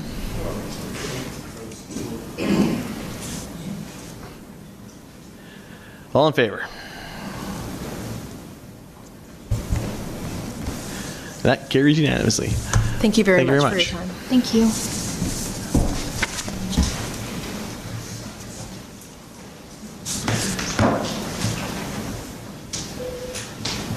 Is there anybody else wishing to address council this evening? My name is Jim Wotherspoon, citizen of Beaumont, and I want to speak in opposition to the town versus city that has been proposed. I'm just trying to get reorganized again for the umpteenth time. I do want to put to bed a question that is going to come up, as it has in the past. I think Bill raised this question in the past, and that was the poor attendance at public engagement opportunities on this issue. And I've spoken to some of the other councillors, but we have taken recently to having ads that have this nice blue color that designates town of Beaumont and the things they're doing. Bill, this is particularly for you. And you can see our ad on our open houses right here. Oh, right here, sorry, kind of indescriptive. And we can see the ad was done 6 months ago when we already told you, I don't know what you don't get about this, that we're not interested in becoming a town or a city, sorry, but there was no mistaking about this. Most people missed this small little ad. Not that it means anything, but when you get poor attendance, is generally a reason for it. And that ad versus this ad is one of them. Okay.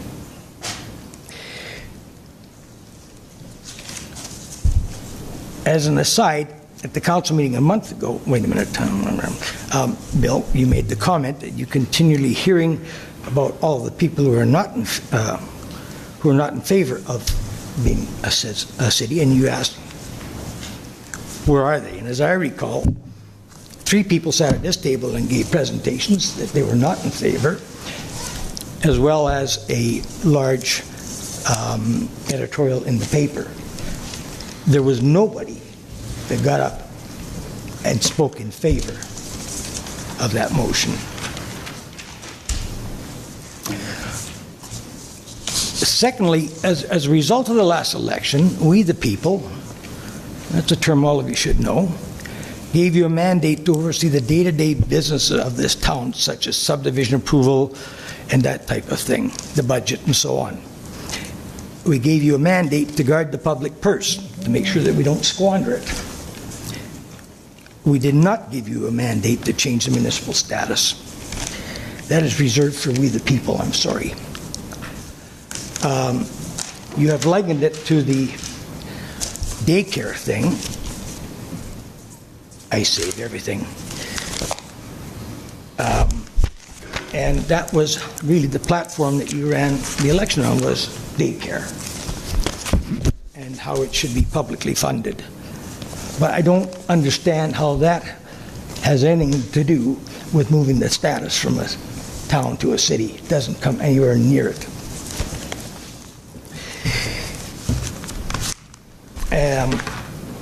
Another councillor happened to say that becoming a city is going to put us on the map. We're already on the map. That's how we got 18,000 people coming here. Everybody knows where we are, and not being on the map didn't seem to slow down becoming the fastest growing town or city in the country by a long shot. Somebody, and I don't know which one on council, made the irresponsible statement that life is better in a city, according to Beaumont Council. Well, we need to flush that person out, because you'll be hard pressed to find anybody that will agree with that. At the last survey 6 months ago, 59% opted for favor and remaining a town, and you better not ignore that. 1 minute. Economic development is a key issue, and I agree with that. But the growth has two sides to it. One is the business side, and the other is the human side. And you need not forget either one of those. So you want to be a city. Before you do that, you better roll up your sleeves and get some work done, because there's a lot of work that needs to be done. We need to finish any of the outstanding business from the last administration, for sure. Fix, repair, or redo the mistakes of the last administration, of which there are many. And you have some tough questions to answer before you go much further. Going hand in hand with those questions, we will be asking, as one smart lawyer once said, don't be telling me, you need to show me. And if you can't show me, we need to go home until you can. That goes back to saying that becoming a city is a magic bullet for economic development, and it is not by a long stretch. Economic development is a key issue for the council, but you have a new economic development officer, and you need to give him the tools that he needs in order to make that happen. And so far, I don't think you have. The name change is going to be business to our town. Well, it may and it may not. But don't tell me, show me. And council says that other than that, nothing really changes. There's no advantage one way or the other. So why are we messing with this thing? We can be pretty sure that the box stores aren't going to be the first to beat down your doors, considering Leduc Common. And by the way, none of those box stores went to Leduc until they developed Leduc Common. I don't see that here. You have a new outlet at the airport that is giving them competition. You have South Edmund Common, Millwoods Town Centre, and Southgate within a short distance. So are the box stores going to run out here right away because you changed your name? They are not. You have no place for them to go anyways, and they're not going to compete against themselves. Next up is land possibly being developed into some sort of research park, which I fully endorse. I think that's the way to go. We already have pipe yards, and I think it's a really good fit for this community. It brings the right kind of people here. So we change our name and start calling prospective companies to relocate to Beaumont. It kind of goes like this. I'm the representative of the new city of Beaumont. Good day. I am so-and-so of the city of Beaumont. And we think we would be a great place to relocate. It's a nice, quiet community of 18,000 people, close to the airport, close to the city of Edmonton. We enjoy a very low level of crime. We are a good, safe place to raise your family, etc., etc., etc. The corporation says, that sounds very interesting. Jim, you're hitting 8 minutes. Can you wrap it up? Because these are your questions. It's very interesting. We would like to, where would we locate or build? No service land. You don't have any service land? Yeah, but we're working on that, 2 to 5 years. We fly people in and out of on a regular basis. I assume you have a good hotel. Well, not yet. We're working on that in the next 2 to 5 years. I assume you have a good number of restaurants. Well, oh, I see. There's only 3 pretty good restaurants, but we're hoping for more. I assume you have walk-in medical clinics or a hospital. No, I see. I assume you have a better than average transportation corridors, both residential, for residential people, and a good goods and services. Oh, I see. You're working on that too. I assume you have good parks and an urban canopy. Oh, lots of green spaces, no trees. You have one wonderful park. You can fish there, and you have a water park for 18,000 people. Good for the people that live close to it. Oh, you only have one pool and fitness center, but you're working on that. I see. Well, thanks for coming in, and we'll let you know if we're interested. Remember, these are corporations, whether they're box stores or research. And they have a long list of criteria that must be met before anything gets done and before they consider your town. It's a business. And if you want the national companies to locate, then determine what makes you different than anybody else. And you need to be better than anybody else anywhere. You need to be the best place to live and work in the province. What makes you better? What is the game changer?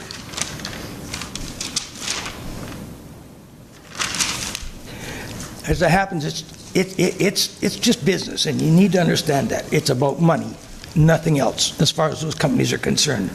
On the human side, we like our town, we like our community, and we don't want anybody messing with that. We do not want to lose the community or the sense of belonging. This council needs the vision, the mission, and the policy to maintain and keep our community as it is. We like the low crime rate. Last council meeting, we heard from the police that property crimes were 49% on us, unlike Edmonton and Leduc, who are at or over 100. Almost no violence or assaults against persons.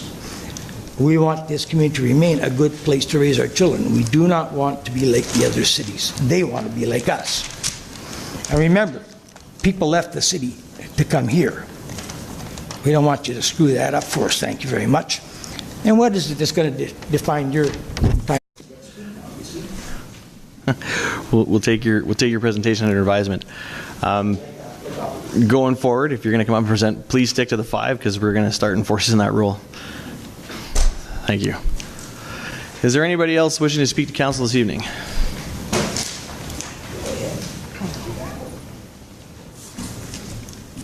My name is Marilyn Benet. I don't know if I'm totally out of order here, but can I go back and talk about bylaw 917-18, or did I miss the boat on that? Well, you missed the boat, but we'll give you You'll give me a minute? one comment. Yeah. One comment? Well, I'm just going back to listening to what the couple that came up and was against that bylaw were saying about the children outside playing. And nowadays, to get kids outside and playing is really, really a wonderful thing to hear and to see.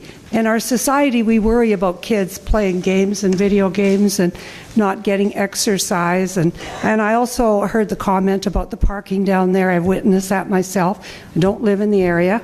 And all of that. So I want council to really think about, even though they only talked about 3 or 4 children outside playing, that's a beginning, and I really promote kids outside playing. Plus, I also know that we're looking at a wonderful place to build there, but I think kids, I don't know, hard one to weigh. My thoughts. Thank you very much. Is there anybody else wishing to speak to council this evening on?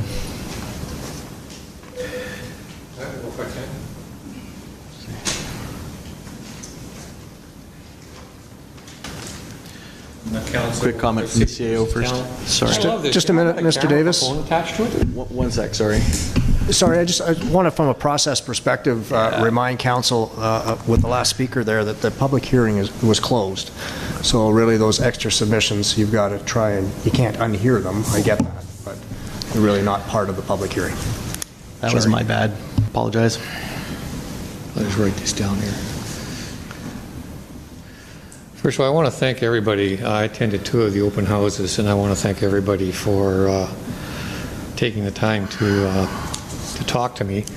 When I started here, I was so far to the no side that I'd have as much chance. You'd have as much chance to change my mind as I would have changing yours, John. I'm still open. Then I kind of went back to the center and kind of put some questions out on Facebook just for my own curiosity. And just like I said, I love this thing, you know, because when you get I got this camera with a phone attached to it. I just got an email about 10 minutes ago. The analysis and rationale of becoming a city. These are your records, not mine. Administration has not been able to find any concrete quantitative data to support or not support a status change. From the research conducted, the benefits of changing from town status to city status is a matter of perception. Your records, not mine.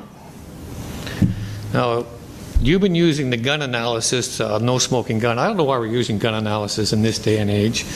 You've used no silver bullet. I'm beginning to think maybe you guys are shooting yourself in the foot. You have no concrete data for doing this except for talking to Chestermere. When I was here a month ago, I provided you with a list of towns within a 100-kilometer radius that has been extremely successful in obtaining and retaining major corporations. May I ask anybody, how many of these towns did you contact and find out how they're doing it? Anyone? Yeah. No. The other question I've asked, and I sent 3 councillors and you a text asking, can you please give me the names of any businesses that have refused to do business with the town of Beaumont but agreed to do business with the city of Beaumont? Anyone? This is not what's best for the town. It's not what's best for the city. It's perception. And it's your perception. And what you guys are trying to do with your own data saying there's no, your own research saying there's really no benefit, you're trying to start the car with no gas in the tank. Give us a 5-year analysis. Give us a 5-year marketing plan. Give us a 1-year marketing plan, how this is going to work. And I'll jump on board. I've said to each and every one of you, give me a rope to grab onto. Throw me that life preserver. Your records are indicating there's no benefit. Those same records also indicate there's no detriment. There's no detriment, but there's no benefit. But what are the people telling you? But the people have said no. We're not going to start into an argument here in council chambers. 253 people, or whatever you had the survey, they said no. You voted on it before, they said no. Your argument was, well, not enough people have replied. If we're going to start quantifying the democratic process by the number of people that reply, then perhaps, Stephen, you should resign from office. Because after all, the turnout in the by-election was awful low. When we start quantifying the democratic process by the number of people that reply, we make a mockery of the democratic system. And when the rights of the minority take priority over the rights of the majority, then surely democracy fails. And that's what's happening here. Thank you for your time.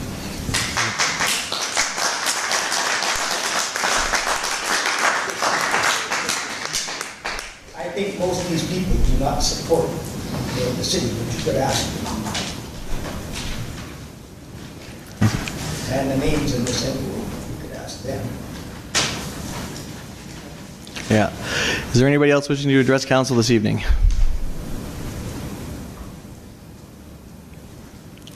All right, hearing no further presentations, we'll take 5.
Okay, so carrying on with item 7A, business items. First on the agenda tonight, development permit 2018-164, direct control district, home-based business for approval.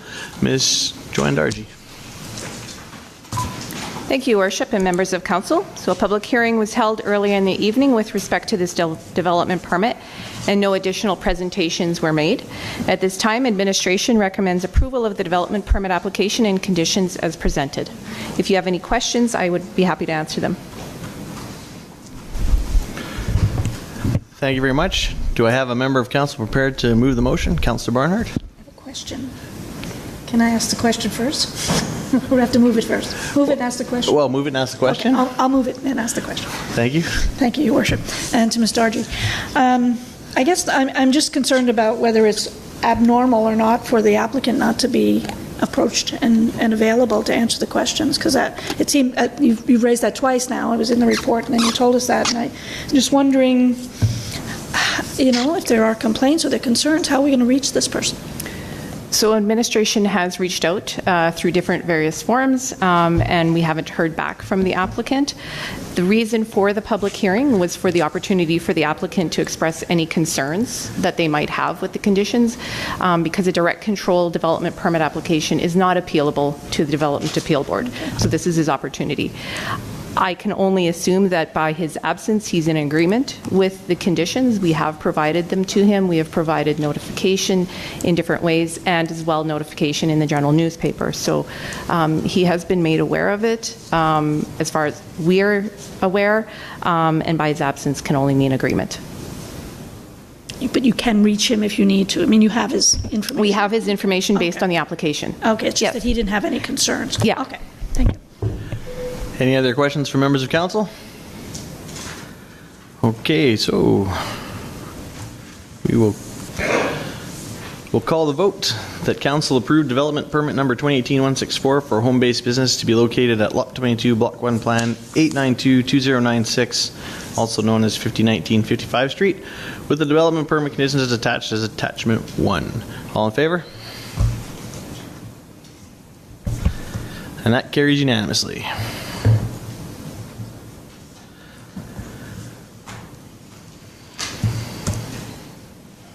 Next up on the agenda tonight is item 7B, request for decision for the municipal reserve disposition. Once again, Ms. Joanne Dargy.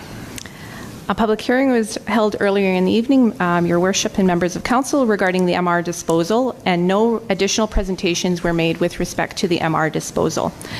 At this time, administration has two recommended requests: that council authorize the designated officer to notify the registrar to remove the municipal reserve designation from Plan 022123 floor, Block 2, Lot 1 MR, and that council authorize the designated officer to negotiate and execute a lease agreement with the Beaumont and District Heritage Society. To clarify, the designated officer is the Chief Administrative Officer. Following council authorization to remove the municipal reserve designation, the designated officer will submit a form to the Land Titles Office directing the removal of the municipal reserve designation from the registered title. At the September 25th, 2012 council meeting, council resolved that a signed agreement with the Heritage Society be presented at a future council meeting. Until confirmation from Land Titles is received that the MR designation has been removed, the municipality cannot formally enter into a lease agreement with the Heritage Society. Administration suggests that the negotiation of a lease for the terms of the use of the land are operational in nature, and that such lease agreement can be negotiated and entered into through appropriate administrative channels. Should council resolve to authorize the designated officer to negotiate and execute the lease agreement, the September 25th, 2012 resolution would no longer be applicable, so it would not have to come back to council. If you have any questions or follow-up questions, I can answer those as well at this time. Thank you very much. Is there a member of council prepared to move option 1 to authorize the designated officer to remove the designation as written? Councillor Stout. So moved, Your Worship. Are there any questions for administration or comments to be had from members of council?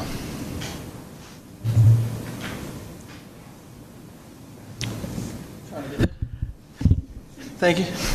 Just want to clarify, this is just the municipal reserve disposal. We had some comments earlier from members of the public. I got some follow-up questions, but that comes further down under the bylaws later this evening, correct? That's correct. Thank you. Fair enough. And seeing no further questions, we'll call the vote.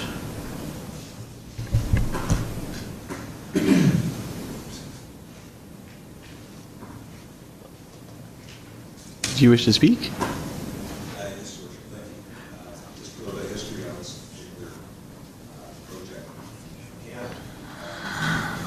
Beaumont first came to us, opportunity, and it was going to be the first of its kind in Beaumont. A very contentious discussion in this chamber because of the problem with the zoning in terms of the setbacks, the densities, the carriageway, the width, the parking, the lane, the lack of a loop to get people from one area to the next, buses as to how they would get into that area, how they would turn, how they get out. In fact, as I recall, the school board was also discussing this as an issue for they didn't want their buses backing out of these subdivisions. They had to turn. We had the MR as presented by the Qualico representative, and he wanted that piece in that corner. And one of the issues in the corner was the safety factor for the kids because of the fact that it backed onto 50th Street, and it would draw many kids across the crosswalk in that location. And they sort of hesitated in putting a play structure in there as a result. So that was a debate. And ultimately, it's come full circle. And it's interesting to hear comments tonight about that area. It's come true. You know, the issues that were debated that day have been realized. And now here we sit today with more of the same discussions, and now we're going to take it one step further because there is no MR then. There's no green space for this site. Like we've decided that, you know, the 10% MR that's supposed to be there, at least I can't see it, is no longer going to be partial to the Beauval. So Beauval's had issues from the beginning, and I think structural issues relative to design. So I can't support this. Thank you. Fair enough. Going backwards, is there any further comments from members of council before I call the vote again? Okay, hearing none, call the vote. That carries 6-1. Thank you.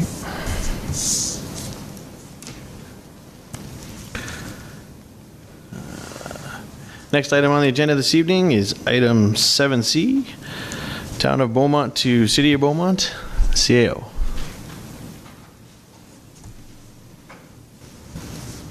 Thank you, Your Worship, members of council, members in the audience as well. You've seen a copy of the report. I'll walk a little bit through the chronology and then hand it back over to the decision makers. This all began on April 24th when council directed administration to carry out the process that's outlined in the MGA to change our status to City of Beaumont. However, on May 8th, council deferred that direction and instead provided direction to administration to conduct a public consultation process. So we arranged for 4 what we called engagement/community conversations. One occurred on May 28th, another on May 29th, and then 2 others on June 2nd and 5th at various locations. We didn't track attendance, but from the folks that were there and speaking to members of council, we had between 90 and 100 people in total. So as it says in the report, that while qualitative data to support either side of this argument is not available, administration does believe that the move to the city status, while not a panacea, and Fred, I didn't use silver bullet, for all of our challenges, so it's not the answer to everything we have in front of us, but we believe with the strength of the new strategic plan and with the ongoing work we're doing in both economic and regional development, that the change of the status to city may indeed help our efforts to position Beaumont as we work on retaining and attracting businesses. So therefore, we are making the following recommendation. The Council directs administration to carry out the process outlined in the MGA. Division 3, change of status, to make a request to the Minister of Municipal Affairs to consider that the town of Beaumont be permitted to change its status to the City of Beaumont effective January 1st, 2019. Thank you. Thank you very much. I appreciate that. A couple of comments as we introduce this topic and start into the debate. I recognize that this is a very divisive issue within the community, and we've managed to hear from lots of people over the last month. I think it was good to take that little pause, take the month. We had really good attendance at the 4 open houses. I talked to a lot of people, and I got to be honest, I think council's sort of in a hard bind here because we have a very vocal group of people represented here tonight that are staunchly opposed to this agenda item. And I've also heard from a large number of people in this town that said, John, go ahead and get her done. So I'm going to refer back to Councillor Bill Daniluk because he started it off to make the motion. And then we will start and give every councillor an opportunity to speak. Starting on my right, and here we go. Councillor Daniluk. Thank you, Your Worship. I move that Council directs administration to carry out the process outlined in Municipal Government Act, Division 3, change of status, to make a request to the Minister of Municipal Affairs to consider that the town of Beaumont be permitted to change the status to the City of Beaumont on January 1st, 2019. Thank you very much. So members of council wishing to speak to the motion, starting on my right.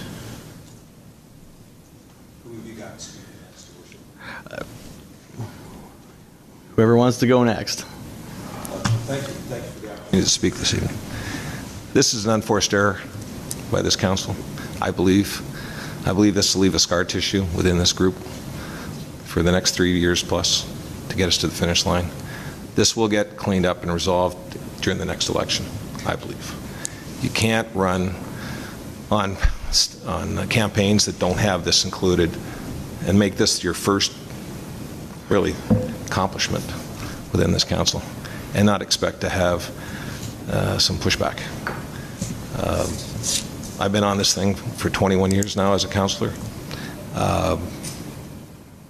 Never would I have thought that this was a good idea, given all the discussions and all the people and all the infrastructure discussions and everything else that's going on.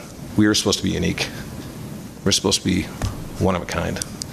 And we're supposed to be building a small town community feel. To go to city status, I think is unfortunate. Wasn't required. It's not required. And in my humble opinion, it's an unforced error. But I think I read the hallway properly, and we'll take it from there. Thanks.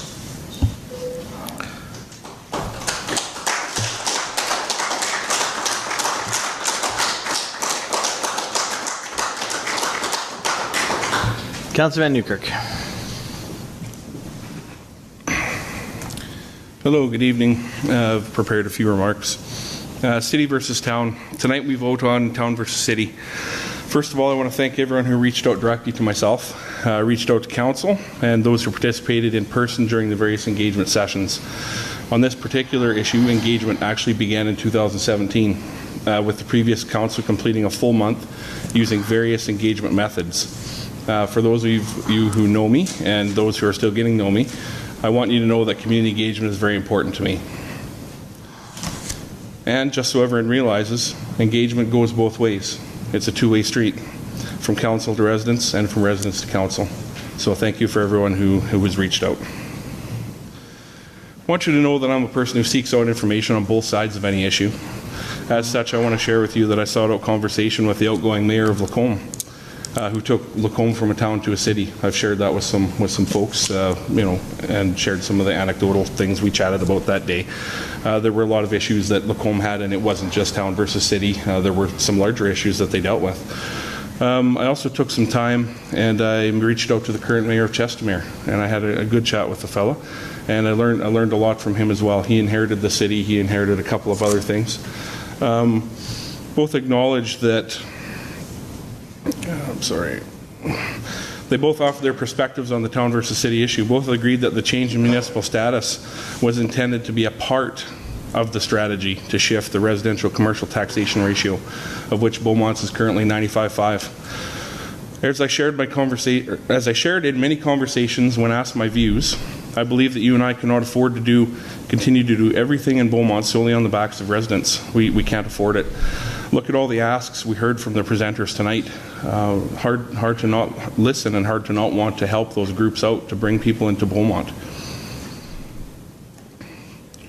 Beaumont has grown to this point doing things the way we've always done it, and don't get me wrong, we're in a great spot. Now we owe it to ourselves to realign, keep working towards the goal of shifting 95.5 towards the goal of 80-20. Now, as with everything, this is going to take time. So when we combine the following, change in municipal status, alongside shifting internal alignment, putting the planning and economic development teams alongside of each other, combined with the new Director of Economic Development, a strong strategic plan around economic development, and work on bylaws that have been identified as cumbersome or troublesome to businesses. That work is currently underway. I believe this is a powerful combination, and I support the change in municipal status from town to city. For anyone who wants to refer to any of the information I've presented on this topic during the process, it can be found online, or feel free to contact me directly. Thank you very much. Councillor Mungaswain. Thank you, Your Worship. I've provided my thoughts on why I support moving to a city status at this venue and through my engagement at the various info sessions, through social media, through the council barbecue that we had, coffee chats, etc. So I'm not going to repeat those again here tonight, but I do have a few words I would like to address. Firstly, this is a big decision for our community, and I certainly do not take and have not taken this process lightly, and I want to echo what Councillor Van Nieuwkerk mentioned there. I'd like to thank residents for taking the time to engage with me directly on this issue over the last 2 months. Based on my experience of those conversations, I'd summarise that there is a percentage of the population who want to stay at town. There is a percentage of the population who understands that in order for us to grow and have the increased services and facilities like Aquafit, we need to try something different. And they have support moving to a city. And then I would qualify what I think is the large majority in the middle, and they don't necessarily care what we call ourselves. They just expect council to make decisions to help with the number one theme from the election, which was to bring more economic development. I want to be clear on two things that I heard throughout the engagement and also heard again tonight. I do not think changing to a city will automatically bring new business in. There is no business lined up at our door saying, if you become a city, we're going to come. There are other more impactful items that we need to clean up, like the land use bylaw. We need to focus on our aggressive external approach to getting out there and attracting business, as well as working with all of our existing businesses to ensure that we have the right policies in place to provide an environment that allows businesses in Beaumont to be successful. However, I do think city helps. It's a piece of the puzzle to show that we are open for business. The thinking around rebranding to a city to increase economic development, I want to be clear that the strategy here, my personal belief, is not to target these big box stores to come to town. I've heard this concern a lot, and we've already heard it again here tonight. Quite frankly, despite the high lease rates in town, our commercial sector seems to be doing pretty well. We've got 3 new buildings popping up, but speaking to that, commercial is great. For every business that opens up here, we build just as many houses, if not more. So it doesn't really make a significant impact in that 95-5 split that we're looking for. The goal for changing to city is not to drive big corporations into Beaumont like Walmart. The goal is to drive outside investment from sources who wouldn't consider a town because of the perception it's a sleepy 3,000 person community. The investment we're looking for is in our business park for things like medical research, agri-foods, vertical greenhouses, safety training facilities, educational campuses. There is capital out there, and we need every tool in the box to be able to compete for that, and I think City helps that. I also want to touch on the rebranding itself. Firstly, in the line of business that I'm in, I see every day how important branding is. I'm looking forward to rebranding whichever way we vote tonight. We all know that if we stay a town, we need to rebrand, and if we move to a city, we still need to rebrand to get out there and sell our city. However, one thing I heard loud and clear is the way that we show and market ourselves is really important to our residents. So for all our logos, signs, that we don't have to call ourselves, if we change to the City of Beaumont, we don't have to, that doesn't have to be part of our logo. We can simply just be Beaumont and let our Economic Development Officer and Council use City when looking for external investment. So I understand admin has money in the budget to rebrand, but my suggestion for them to consider would be to let the passionate residents of Beaumont participate in this rebranding process. We have amazing people here who I'd like to see, and so I'd like to see some sort of competition for our residents to submit their logo ideas for the new branding.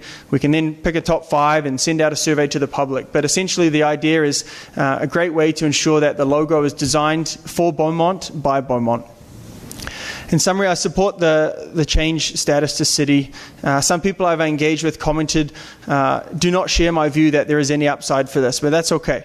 Those people have also remarked that a simple name change doesn't have any downside either. So they support the decision and hope that they're proven wrong. Decisions we make here as council are not always going to make everyone in our community happy, but the reality is that's the reality of being an elected official. There are many more issues in front of us that have alternate views, but we've been elected to make decisions on what we think is best for Beaumont as a whole, and that is why I'll be voting yes to Councillor Daniluk's motion. Thank you. Thank you very much. Councillor Barnhart. Thank you, Your Worship. And I'd like to personally thank Council and the Mayor and all of the citizens that participated in the consultation, which was quick and probably not as robust as some of the consultations we've done in the past. But it gave me enough time to hear from many people who had strong opinions one way or the other. And I have to tell you, it was about 50-50. And I know that the results, depending on how you do surveys, it's kind of hard to count the way we did this survey, whether or not it's scientific or not. No, it's not. But I'm certainly getting an impression that there's people that are extremely concerned about the future of our town. And whether the name makes a difference, honestly, I don't think whether a city or a town is going to make the biggest difference. I think it's going to make some difference, but only if the economic strategy that we build is robust. That's the important thing. I'm definitely leaning towards, and I haven't heard anything today that would change my mind, leaning towards making it the City of Beaumont, because I do think we've reached that point in our growth. We're very close to 20,000 people. There are cities, and I checked this out when I was at a recent FCM conference in Halifax, there are cities in BC that are like 4,000 people. We're 10,000, we're 18,000, we're almost 20,000. And I think we've earned the right, and we're big enough, and I think we can really represent ourselves as a city very, very well. When I spoke to some citizens at, in particular, the senior center at that particular consultation, the reasons that I heard really surprised me in a very positive way. If we think about it from our point of view, why we moved here, is that really what we should be looking at, or should we be looking at it for what do our citizens, our future citizens, our children and our grandchildren, what do they need? And I think they're going to need economic prosperity. I also don't want to see us become part of the big city to the north. I'd like us to retain our independence and our own identity. And I don't think we can do that if we stay a town. I think we become vulnerable to being taken over by the big city. So that's another reason why I think we should move to a city now. Second big reason, I think we're on a positive trajectory, and I'd like it to keep it that way. I'm concerned if this splits our community. I hope it doesn't. I hope we can still rally, no matter which way the vote goes, rally around our town and make it a town, make it a city, whatever it is. Beaumont is our home, and I think we need to keep it positive. And I am an optimist. I think no matter which way it goes as well. City status is a natural progression. It's like growing up, teenager to an adult. I think we're about to reach that stage where we're adults. And so I think a small, vibrant city in a dynamic region like ours, I expect Beaumont's going to be independent for a long time, and that's what I want to see happen. So I will, at this point, I'm voting for a city. Thank you. Councillor Stout. Thank you, Worship. So I've put considerable thoughts into this since it was first moved by Councillor Daniluk, and I've wavered from side to side. I've heard from many people, and I appreciate the opportunity in the consultation sessions to do that, but as well I've received phone calls and emails and Facebook comments and many other forms of communication from people about why they want Beaumont to remain a town. That was the majority, I think, and a few in favour of it becoming a city. And I respect the opinions of all the people that I've heard. And the more that I listen to those who want Beaumont to remain a town, the more I'm convinced that they love Beaumont deeply and like it just the way it is. In fact, one of the earlier presenters just said, and I think this is a quote, you can correct me, Jim, "We like our town, we like our community, and we don't want anybody messing with that." And I think that's the common theme that's emerged from hearing from people. But change is assuredly coming, and in fact change is inevitable, big change, and unavoidable. Administrations prepared plans, councils approved them, that will more than double the urban developed size of Beaumont in the next 20 years or so, and more than double the population. So by 2038 or 2040, Beaumont will be 40,000 people, and it will undoubtedly be a city. If not in name, then in fact. So we can either embrace that change and welcome it, or we can fear it and try to deny it. Now, I believe that we need to aim high here and think big and aspire to become the proud, confident municipality that we really should be. And I think if we vote to become a city now, or soon, that we will send a clear message to businesses and markets and industry even, that we're committed here to growth and prosperity and commerce, and ensure that we are open for business in Beaumont. But if we miss this opportunity tonight and vote to remain a town, I think we send another message altogether, and that's that we don't really invite growth or progress, and that business should perhaps look elsewhere if it wants somewhere to locate. There is another risk as well of remaining a town that grows to the size, and let's just put this in perspective, a town that grows to the size of Leduc or Spruce Grove, and that's the risk that we lose our independent municipal identity, as Councillor Barnhart's just referred to. So there are a number of ways that could happen. Firstly, we're now bordering the city of Edmonton. It's expanding just as fast as we are. And it's absorbed towns in the past, Strathcona, Jasper Place, Beverley, and there are others. I think it might be only a matter of time before Edmonton decides that the town of Beaumont should be another district in Edmonton. And there's another trap. The provincial government might decide, well, I shouldn't say trap, there's another danger, that the provincial government might decide in favour of a better provision of service and facilities through economies, as they've done in other parts of the province, that Beaumont should become some part of some urban service municipality and combined with the county of Leduc maybe, or the city of Leduc, into such a municipality. Either of those I'd like to avoid. I think Beaumont needs to retain its independent municipal identity, and needs to acknowledge its roots, its history, and its culture as an independent municipality, and I think that's best served now if we become a city. So I now support the motion, and I shall vote in favour of it. Thank you. Thank you very much. Councillor Daniluk, as the mover of the motion, gets the privilege of speaking last, so I'm going to make a few comments. I spent a lot of time thinking about this. I was one of the original four that originally moved this, and I've come out in favor of this in the past, and I'm going to come out in favor of it today. But I'm not going to go back through, and because I was going to have some comments, but Councillor Van Newkirk, Councillor Munkoff-Swain, Councillor Barnhart, and Councillor Stout have already covered it. But I am going to tell a little story, and it's about change. And change happens to every organization, and Beaumont is no different. We're growing up, we're moving into the world out of our teenage years, so to speak. But the little story I referred to is I spent probably 20 years of my life working with the Cadet Instructors Cadre, which is the cadet program, which is a youth program for for kids aged 12 to 19. And I remember being a young second lieutenant. I was taking my first position as a training officer, which lays out the program that had been in place for the last 15 years. And we were sitting around one night, and I got on my soapbox, and I started expounding on the evils of this program and how the change was going to be the worst thing ever, and I wasn't going to stand for it, and I wasn't going to teach it anyway. A gentleman who has since become one of my best friends in this life, and a very wise man. He's now a major in the Canadian Armed Forces Reserve, Mr. Terry Larson.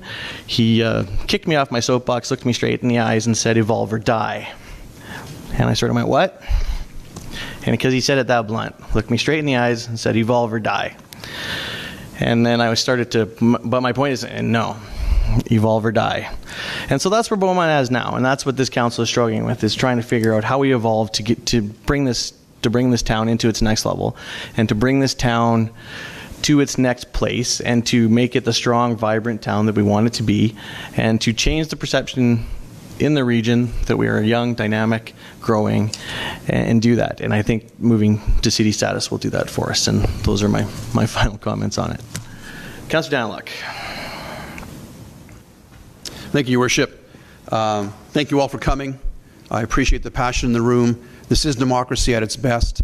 I'm a bit of a target right now, and I get that, and that's probably why I'm here. But thank you for coming nonetheless. I want to thank my council members. On May 8th, we were going to have a vote. Some council members felt more consultation was necessary. Looking in hindsight, that was an excellent decision we made. We did open houses, and thank you, administration. They put together 4 open houses in a very short period of time. My council members attended those sessions on their own time. It's all personal time for us, and we listened to everybody who came.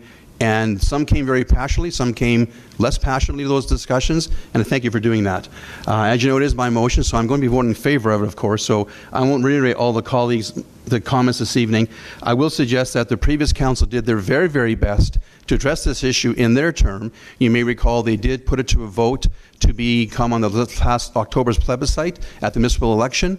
It was a 3-3 tie. One councillor was not there, and unfortunately, in a tie situation, is defeated. So it wasn't defeated by a council vote of yes or no. It was defeated by circumstance, and that fell to us to do something about it in our term. So I want to thank council for entertaining the motion this evening. A couple of quick comments is, this is not a silver bullet. That's the reference that was made before. This one thing will not make us immensely better than anything else. It's part of our overall strategy. It's part of our 5 pillars. Pillars being redoing our zoning bylaws to be more business friendly, redoing our sign bylaws to become more business friendly. We need to change the attitude of the town administration, which is being done under Mike's tutelage very well right now. The town is more open for business in terms of attitude, and you come to town as a business person, you ask for information. Rob is here now, our Economic Development Officer. He's Johnny on the spot to give new business people information about Beaumont. That's also part of it. And City of Town is only one component. It's not in and of itself the silver bullet. It's part of our overall package, our overall strategy. And I'm passionate about the future of Beaumont, as all of you are too, obviously. This is why you're here. And I respect your presence this evening. And I want to thank you for coming. And with that, Your Worship, I will conclude my comments. Thank you.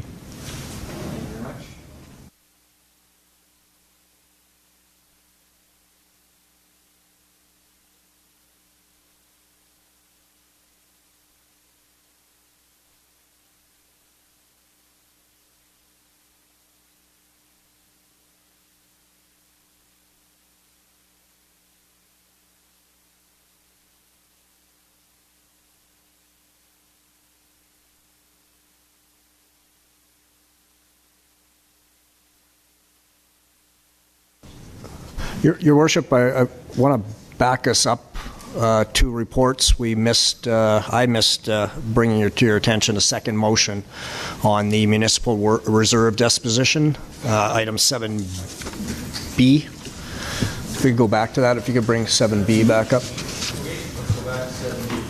So there was two motions there. We got the first one and we missed the second one. Sorry, we'll go back to item 7B.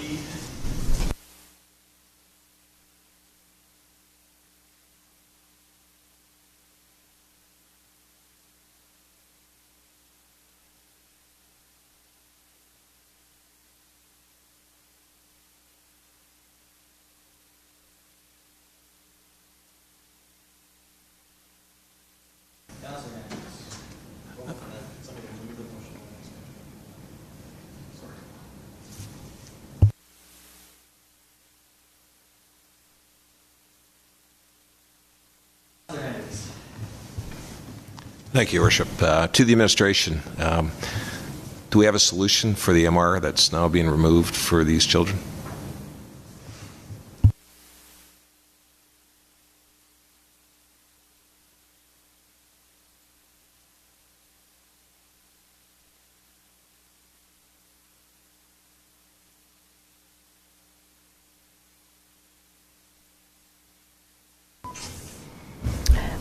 Thank you, Councillor Hendricks. There is a park about between 300 and 400 meters just to the north. Juneau Park exists currently. It's just south of the current construction of Chateau du Canal. Follow up?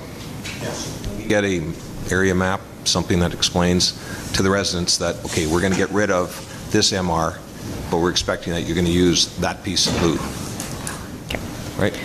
Yes, that will be coming. Further to that end, any monies realized from the lease of the property must be designated to MR. They can't be put into general coffers. Sorry, I was confused. Say that again. So with the negotiation of the lease, any rent that is occurred from the lease of this property, because it was designated MR, according to the Municipal Government Act, that money cannot be just put into general coffers. It has to be put into money designated for future MR or additional MR. Okay, thank you. Any further questions for admin or comments on the motion? I'd like to Councillor Hendricks' point, I'd like to see them. Oh, sorry. Through your worship to council. So there is this park space here that Mr. Argy was referencing that has a playground on it. It's about a 400-meter walk from the south portion of the neighborhood down here. There's also dedicated MR right in here. And then there's also this area as well over here. And then there will be more MR further down in the rest of the Beauval area structure plan. But this is the playground structure, and then there is some other green space in that area. The Heritage House will also not take up the whole parcel as well, so there will still be room on there. But there are lots of different opportunities for unprogrammed play, which is what they have right now. Councillor Hendricks. So, Your Worship, would administration then circulate that to the Beauval community, that that's available, that there's a playground apparatus, that the ask is that you walk 400 meters from, I'm not sure where that dimension starts, if you're to the south, very south portion of Beauval, where the road ends and doesn't loop, is that where the 400-meter package starts?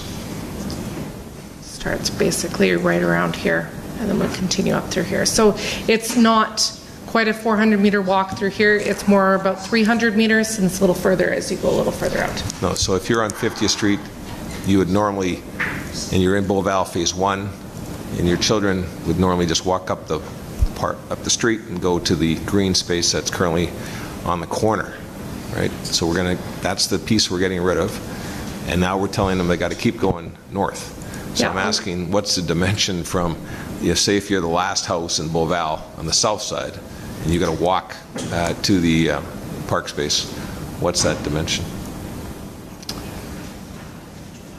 It's about, through your worship to Councillor Hendricks, that's about 550 meters, which is in line with the Open Space and Trails Master Plan policies, which currently state the parks need to be within about 800 meters of a home, which is quite a significant difference. Mm-hmm. So, we've struggled with those dimensions in the past on some of the other subdivisions that have come to us, where people are suggesting that that's just too far for a toddler to walk with mom or whatever.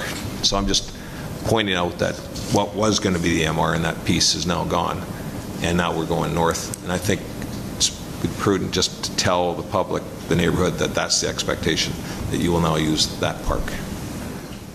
Thank you. Fair enough. Any further discussion on the motion? Hearing none, all in favor? That carries 6-1. Thank you very much. Is there another motion we missed? No. Sorry.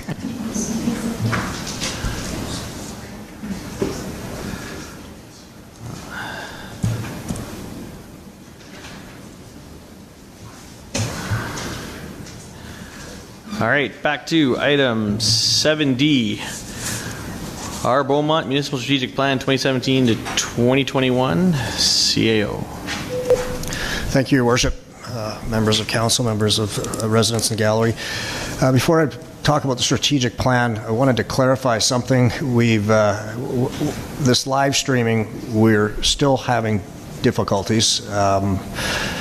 And we thought we had it nailed down. It's worked just fine for the last few meetings, but as luck would have it, as council was voting on the city versus town, we lost audio. So I wanted to clarify, there's posts on Facebook right now that people are assuming it was a 6-1 vote. So I just want to clarify for those that are out there listening now that we do have audio that yes, it was a 6-1 vote to move to city status. Thank you. Thank you. As far as the council strategic plan is concerned, this has been in front of council, several occurrences, several incidences. This journey started back in November with a workshop. It was then presented as a rough draft in December. And then on April 10th, it came back to a committee of the whole where the bulk of the discussion was around the vision. We discussed the vision. We discussed the terms pillars versus directional plans. The feedback was that let's change the order of the values and principles. We then crafted some draft visions based on that feedback and had a survey monkey amongst the elected officials to determine amongst 3 reworked versions which one they further preferred. Then on April 18th, council participated in a workshop with George Cuff, and there were some discussions that led us to add a pillar 3, a third pillar, that's the wrong terminology. Pillar 3 was amended and we added some additional goals. So what you have in front of you now is a proposed final draft. It's being presented to tonight, which includes the additions and the amendments that are highlighted in yellow that we spoke about and have developed through this process. It also includes a mayor's message, which I want to take a quote from. This plan reflects our council's commitment to 6 core pillars: livability, connecting with citizens, good governance, fiscal responsibility, and official use of tax dollars, regional collaboration and leadership, economic prosperity, and welcoming diversity and celebrating our culture, our cultural heritage. This is a truly strategic document, and its intent is to help guide decision-making and action planning. It's one that will be reviewed on a regular basis and amended at least annually. This is a living document. So, all of that said, administration would provide the following recommendation, and that is that council approve our Beaumont, the Municipal Strategic Plan, 2017 to 2021 as presented. Thank you. Thank you very much. Do I have councillor prepared to move the motion? Councillor Daniluk. So move, Your Worship. Thank you. Discussion on the motion? Councillor Van Newkirk. Hello, through you, Your Worship, to administration. I wanted to give a thank you to administration around crafting the vision. I wasn't around when the original vision came forward, and then when the opportunity came forward to talk about the vision and work it backwards and forwards, I had some ideas that were stuck in my head around how that should be. After some good discussions with administration, and Eleanor, thank you very much for helping me see how these things are crafted. I think we came to a good spot with option number 3, so I just wanted to acknowledge that and thank you.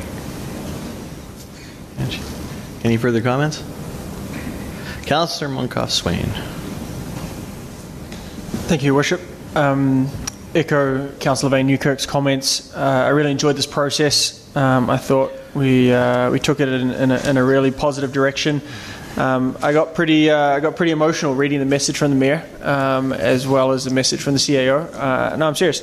It really spoke to how I feel about our community. And so my question is, I don't think the plan is to print this out and send it to every residence, but what's the plan to communicate, not necessarily the full plan, but at least show that visioning? I think it's really important to share with the wider community. CEO? Thank you, Your Worship. To Councillor Monkoff-Swain. Correct, our intention wasn't to print thousands of copies of this. However, we're going to print some because there are different events and different functions that it comes in really handy. But we don't want to consume a whole lot of resources doing that. We will utilize our social media. We can focus on the vision. I think that's a very good idea, and get those posts out. We'll do it in a number of different ways, and we'll work with our communications folks to make sure we spread it out as wide as we can and as effectively as we can. Councillor Daniluk. Thank you, Your Worship. I just wanted to thank Council Administration. We spent 2 days of our lives working on the strategic plan, and I think the document we resulted from is more than that. Phenomenal. Actually, more than, I'm being generous, probably 2 days, but it just goes to demonstrate the passion this council has for our town and taking our roles seriously. This strategic document is a lot of blood, sweat, and tears, is well done, and is phenomenal success in my opinion. Thank you very much. No, and once again, I'm going to echo the comments. This was a lot of hard work put in by council. When we started out on this document, it delayed the budget process because we wanted to have a couple of sessions to make sure that we were all on the same page and what we were going to be doing in the next 4 years really reflected what we wanted to do. And this is the document through which the lens through which we're going to evaluate council decisions and governance policies and every item that comes before us going forward. If it doesn't live up to one of these pillars, I think I can confidently say it's probably going to get voted down.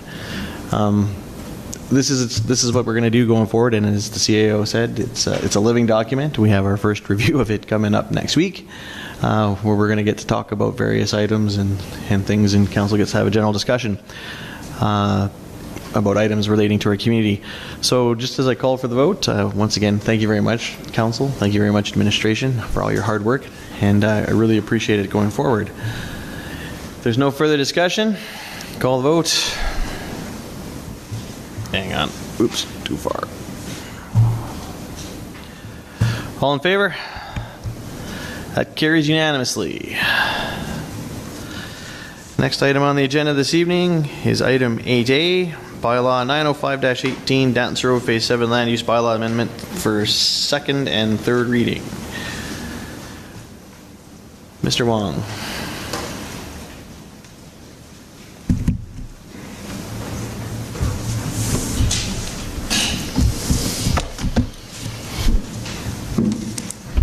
Thank you, Your Worship. A public hearing was held earlier this evening on this bylaw. The administration supports this application because of the incorporation of neighborhood commercial in the mixed-use district, as well as the open space in the area that helps meet the needs of the local residents in close proximity to where they live. The zero lot line development provides residents with additional and more often affordable housing options, as well as to increase the density in alignment with current regional and municipal planning best practices. And I have nothing to add for now. Yep. Thank you very much. Just a quick process question so I don't get caught again like I got caught early in the term. I got some concerns about DC 118, the zero lot line. If we move the motion to pass second reading, do we get the opportunity to ask questions and amend it? Or should we be doing that now? No. Okay. You can make amendments to them. All right, so on the advice of administration, are there any questions about what's before us? Councillor Monkoff-Swain. Thank you, Your Worship. I too have some reservations about second and third reading tonight. Not wanting to slow the process down, but I have some concerns around from the fire protection perspective. So my two questions. How do we solicit feedback from Chief Cook and that fire department with regards to this plan? And secondly, could you summarize their thoughts on the matter with regards to fire protection? Regarding to the fire... No, go ahead. Regarding we'll to get the Mr. Hilton. Fire safety stuff, that will be under the Alberta safety codes, and that is the part of the building code. And when the development comes forward, it has to comply with the security and pass inspection on that. So, I can add just one more thing on that. When regards to the zero lot line did come up before, and we have brought this up with our internal building safety codes officers, discussing whether or not safety codes and the HERF requirements can be met for high residential intensity fires, and what sort of improvements they might have to make to the building, which would be, no glazed openings and the overhang for the eaves and that sort of thing. And it does allow the building to be constructed. And I do believe that the developer thinks that there is a builder who is able to build this product in an efficient way that does meet those fire protection standards. That's why you do have that 1.5 meter side yard, so that you can actually have an easement between the two properties to gain access. So that's the purpose behind that. Okay, we're just going to let Mr. Hiltz speak, and then we're going to come back and revisit that for a second. Mr. Hiltz. Yeah, thank you, Your Worship and members of council. Is that the fire chief would have had the ability to comment on this through the fire codes review of the plans. And so through that process, anything that would have come up as an issue or been red flagged, that would have been discussed between planning and the developer, etc. So in retrospect, through these planning processes, all these plans are reviewed by the fire department and have been given a green light before they come before council. Fair enough. One second. Getting back to these fire codes, and I know that, so would this fall under those types of regulations? Because 5 feet at a minimum distance is not a whole lot, and fire jumps fast, so. To your worship, they are required to have some additional fire protection to be able to provide that fire suppression. So there's just some enhanced building codes that would be done in terms of the construction to prevent the fire from moving so quickly into the structure. So it's just a little bit of some okay, so we have thought additional about that. building. Yeah. Okay, fair enough. Councillor McGuswain, sorry, I jumped in on you there. So this alludes to my earlier question about the price point, because my understanding, some of the improvements that need to be made, sprinklers, hardy board, these types of things to prevent that. Hardy board, very expensive, does obviously a great job, but does that not then price out the house? Like if you're having to change instead of just a regular siding, you've got to put hardy board on, then that's my concern, is that is the price point where they're trying to achieve negated by the requirement. I get where you're going, but is that really our concern? I mean, it's up to the developer to sell it. No, so fair question, but part of the reason that the developer came forward and provided was that they were going to provide a better price point in the market for this to. I get the need to increase density, and I support that. But if one of the selling features is that there's a lower price point, and it might not be, then that's the. I could take that in a more general term. Okay, and then your boss wants to speak. So, through your worship, Councillor Monkoff-Swain. So this is a narrower lot, single detached dwelling product, which is cheaper than your larger single detached dwelling product. Because of the narrower lot lines, you can go 3 meters smaller on these product approximately than you can on the larger single family detached dwelling. So it does, as you heard earlier, you have decreased land costs, decreased servicing costs, and that sort of thing that do enable them to make a little bit higher investment in the building. But also the market is highly driving towards a single family detached product that is smaller. It's smaller than, and that's definitely where the market's going. So there's more demand for that than there is for duplex development right now. People enjoy not having to share a wall, so that ability to be able to still have that single detached dwelling but be able to make it more affordable, and it is a lower price point, is definitely something that's attractive, and I know that they are able to sell that product, and then so there's that demand. Okay, Ms. Mohammed, then we'll come back for a follow-up. Thank you, Worship. So what was referenced earlier was the Edmonton Metropolitan Region Board and the standards of density that we now have to meet in Beaumont. And part of the plan in meeting those densities is making sure that we provide a variety of housing and choice. So that means that we have some zero lot line, we have duplexes, we have multifamily, we have larger lots, and we find that balance to create a more dense environment. So really, price point is a very difficult thing to sit and talk about from a planning perspective, simply because it's price point, but it's also demand. So maybe someone pays a little less for a duplex, but maybe they pay a little more because they don't want to share a wall. So the purpose of all of this is putting forward and providing choice to all of our future residents and where they want to live. Thank you. Follow-up? So I get the growth, the density targets, correct me if I'm wrong, but do they say you must have a zero lot line? Like we can meet those targets through other avenues. It doesn't say that you have to have zero lot line as part of your plan, correct? Ms. Mohammed?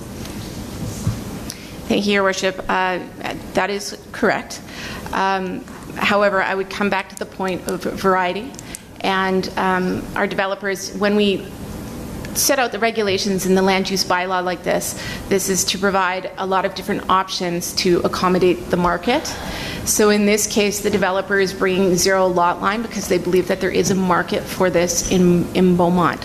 So when the region says you have to hit 35 dwelling units per net residential hectare, we make sure in our land use bylaw there is a lot of different options for developers to achieve that. Thank you. Yeah. Last question. Last question then. And so I just want to recapture what Mr. Hiltz mentioned, and I'm trying to get to yes on this in my own mind. The big concern was around the fire protection piece. The price point was just more a curiosity thing, and I appreciate the explanation around it. But Mr. Hiltz, you said that the fire chief has no concerns with this. We're comfortable saying that?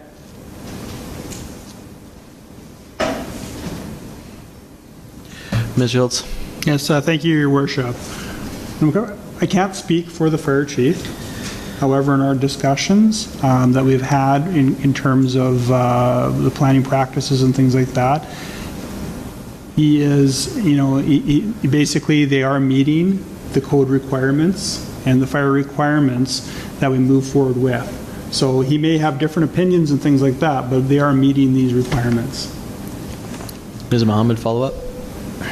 Thank you, Your Worship. So when it comes to fire and fire safety, the whole planning process takes that into consideration. So whether it's the area structure plan, the fire chief reviews that, so he has a great understanding that multifamily and high density is coming in. Then at the subdivision process, when we're actually getting down to laying out the lots, the fire chief also reviews that as well, so he understands what we're in for.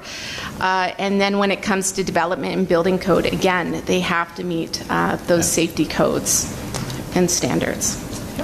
Yeah, I just wanted to make sure that there was a higher standard for these types of houses versus standard ones, because, like I said, last thing I need is a news story that we burnt down 3 houses.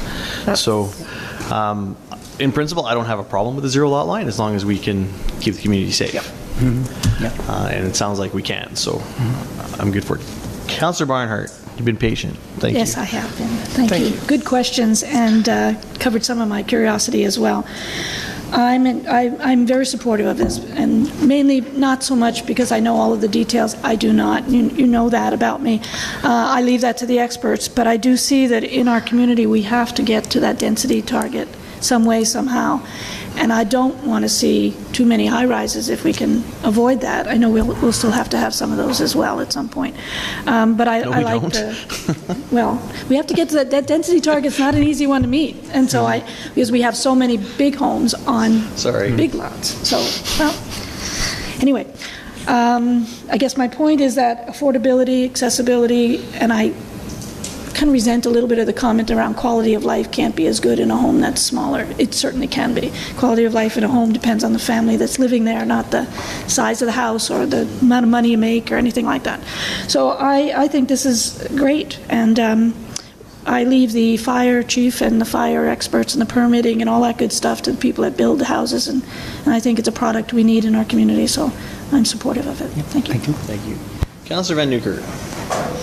Hello, thank you, Your Worship, through to administration. I'd be remiss if I didn't beat my parking drum a little bit more. When I look at some of the concerns that we get from residents, it's around safety. It's around understanding what our demographic is in town. 230-somethings with a couple of kids is the demographic. I fall into that. My little guys chase a ball out onto the street just the same as any other. And you try to educate your children, and you want them to be safe. One of the concerns I have anytime we start increasing density of housing, and I'm supportive of this for all the reasons that Councillor Barnhart just said. I'm behind it. But I'd be remiss not to bring up the fact that despite having a zero lot line, likely they will be two-car homes. And the cars parking on the street versus in the garage where we tend to store a whole bunch of stuff, we can't control that. But I'd be remiss not to at least acknowledge that publicly tonight. So that's what I'm doing. It's going to be tight with a whole bunch of cars once this is all built out, and kids are going to dart out from behind cars. And I'd really like to know how we're going to control people movement through here. That's the meat of my question, around crosswalks or marked crosswalks, or how that fits into the planning process. So the meat of my question would be, given how tight everything is and what's going to be in that neighborhood, how will we control the safety of the flow of people? Thank you. I will give it a try. This is a rezoning, redistricting applications, and I believe that that is to control the flow of the pedestrians and probably the vehicular traffic is an operational issue. And there are many options out there to alleviate some of the sightline issues and the traffic calming issues, and to make sure and ensure the kids are, when they are on the sidewalk, and that will keep them safe. There are options out there, and our transportation people, when they review the subdivision applications later on, that will be one of their prime concern. And we also, when we look at the, probably when you saw that subdivision plan, on the consultant's slide, and that is a proposal. They are submitting the subdivision application, and we will evaluate that subdivision design, and that will be one of the key concerns that we are making sure everything is workable for pedestrians, for vehicular traffic, and also even for commercial traffic as well. Yeah. Councillor Stout. Thank you, Your Worship. Through Your Worship to administration. I understand that direct control districts are generally regarded as a less than optimal solution to planning. So should Council be concerned that we are expanding the number of direct control districts in this proposal? And I'll anticipate, if your answer is no, can you tell me why not, please?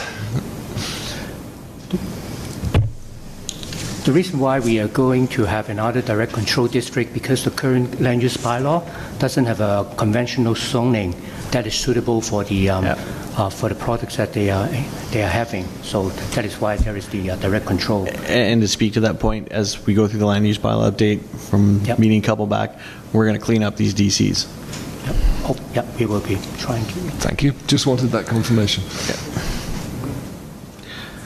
All right. Councillor Hendricks. Question just on the technical side then of the building itself. The setbacks we're looking at, where it says 0 on the side yard, that's from the fascia of the house? Is that from the fascia of the house? It's from the water. That dimension? Can you rephrase the question? So on the setback requirements, where it's reduced to 0 meters, it takes you to the face of what? The fascia of the soffit? There is a full soffit on that side?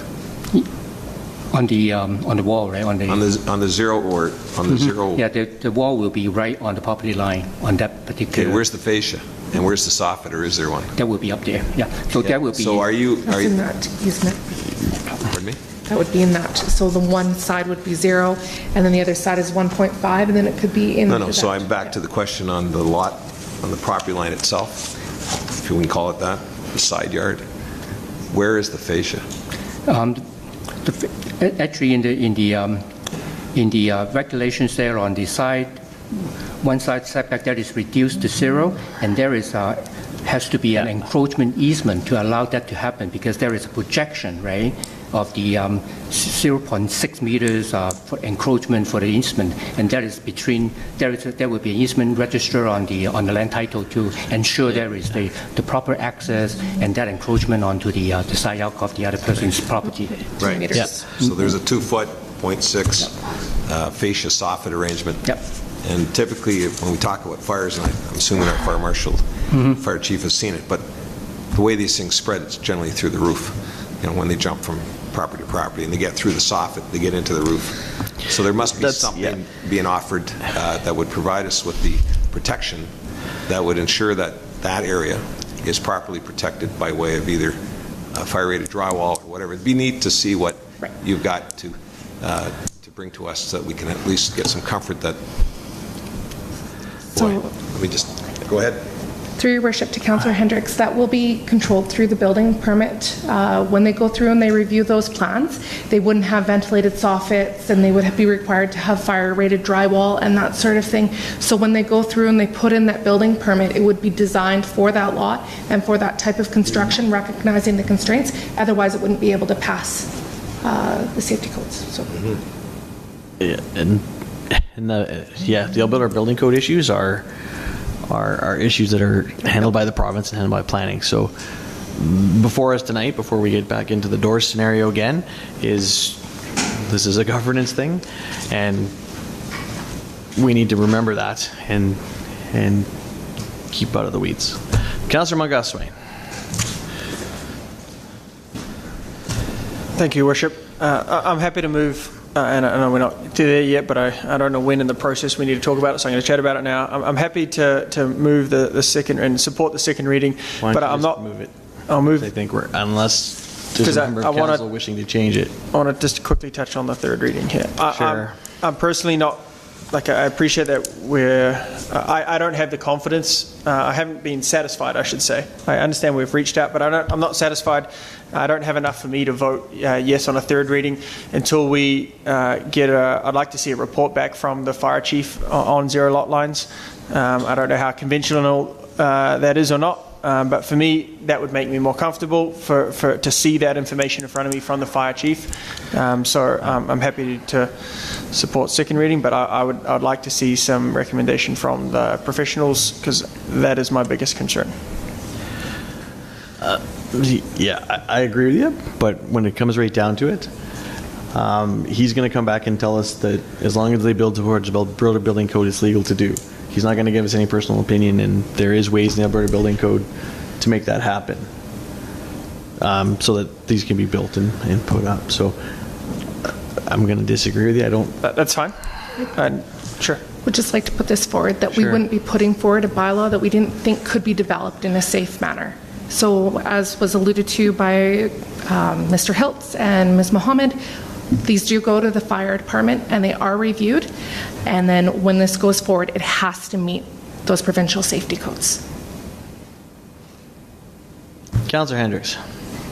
Worship, thank you. So back to the soffit discussion, that if you have to get an encroachment agreement and you're looking at 0.6 to do that onto the neighboring property, and we've got 1.5 punching the other way, is the 1.5 at the fascia or is that the wall?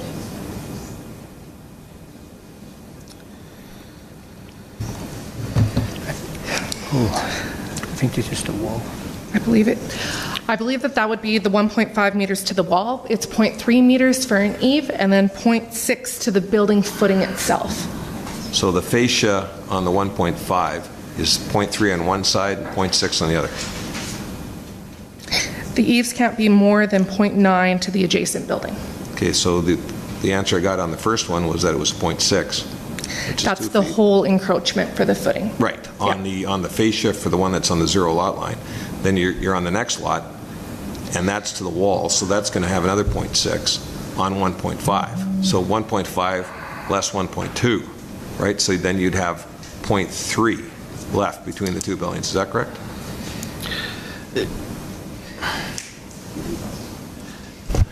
I get where you're going with this, Councillor, but we're down in Alberta building codes, and Listen, I appreciate your criticism about me getting into the weeds. I realize that other councillors have been trying to get the same answer. I'd like to have just an answer on whether or not I can walk from roof to roof to roof. That's the question.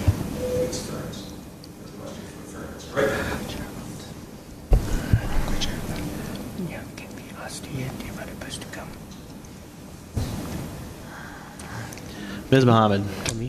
Can we ask the applicants Thank you, to Your try Worship. to answer that question? Thank you, Your Worship. So I'd like to pull this back a little bit. The increased fire standard is no different than what we would see in terms of townhouse complexes, duplexes, single-family homes that aren't zero lot line, that you could almost go like this and reach the difference between. They're an increased fire standard that has to be met. And that's the end of it. So as it goes through the process, you have to meet fire code. This will not get approved otherwise.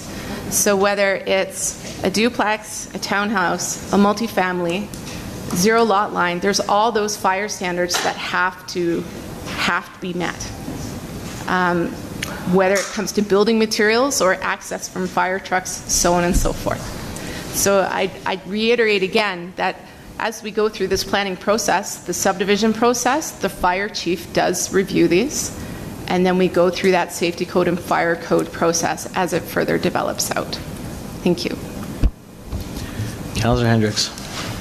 Your Worship, let's drop the fire discussion. That's not where I'm at. I was just trying to supplement what Councillor Sam Swain had to say. But my point is, and my question is, that you have in your presentation, you've given us documents showing us an 8.8 meter width. You've shown us a building pocket. So I'm asking the question, okay, what happens to the eaves? Now I'm being told that, well, what's not shown here is the encroachment agreement that has to go in. Okay, so now I'm asking what comes in on the other side. Well, we still have an eave package on that side. Okay, so that leaves me with 0.3 between the buildings. And so I'm looking for a visual aesthetics issue and whether or not, you can walk from roof to roof to roof in this subdivision. And I think that's a fair question. That's a fair question. My understanding on the regulations on the side yard with regarding to the encroachment, the 0.3 is the eave, and the 0.6 is the footing of the building. Basically, if there is a basement door, you have to have the footing to the door. So that is allow the 0.6, which is basically the 3-foot step. Yep. Sorry. We go the 1.5 meters between the building to building, 0.3 to 0.3 on the eaves, with 0.9 in between.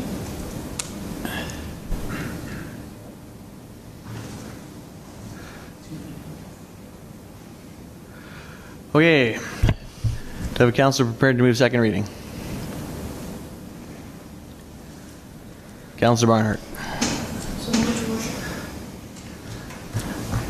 All right. So there's been discussion on the motion. Call the vote. All in favor?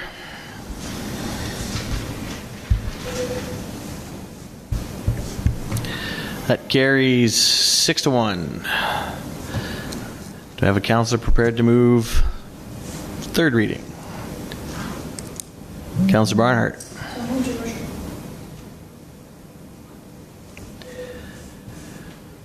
Discussion on the motion. Councillor Van Newkirk. Oh, thank you, Your Worship.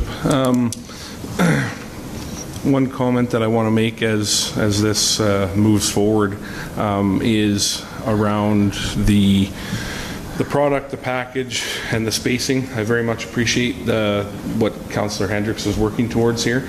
One of the things that we need to know is dimensions, and we need to be able to see things, and we need to be able to spatialize things.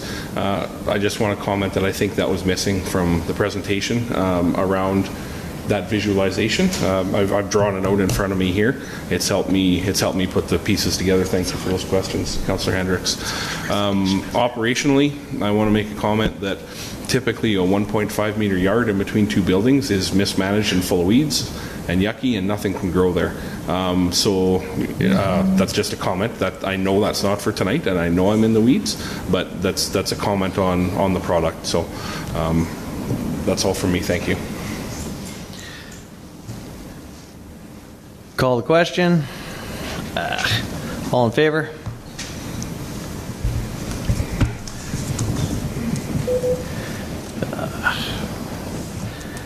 That carries 6-1.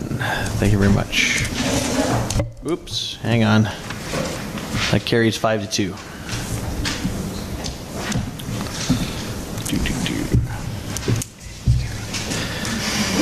Okay, I need to take 2 minutes because I got to stand up. Sorry.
Me.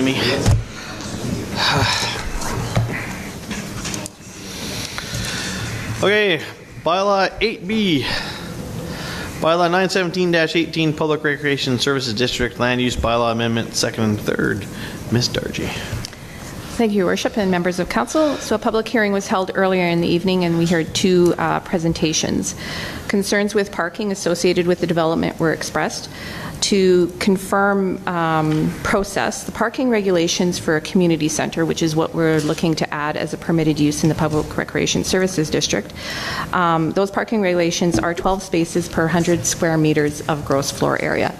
So when the development office receives a development permit, which we have for this use, we will review that in relation to those parking regulations to make sure that the parking meets those regulations.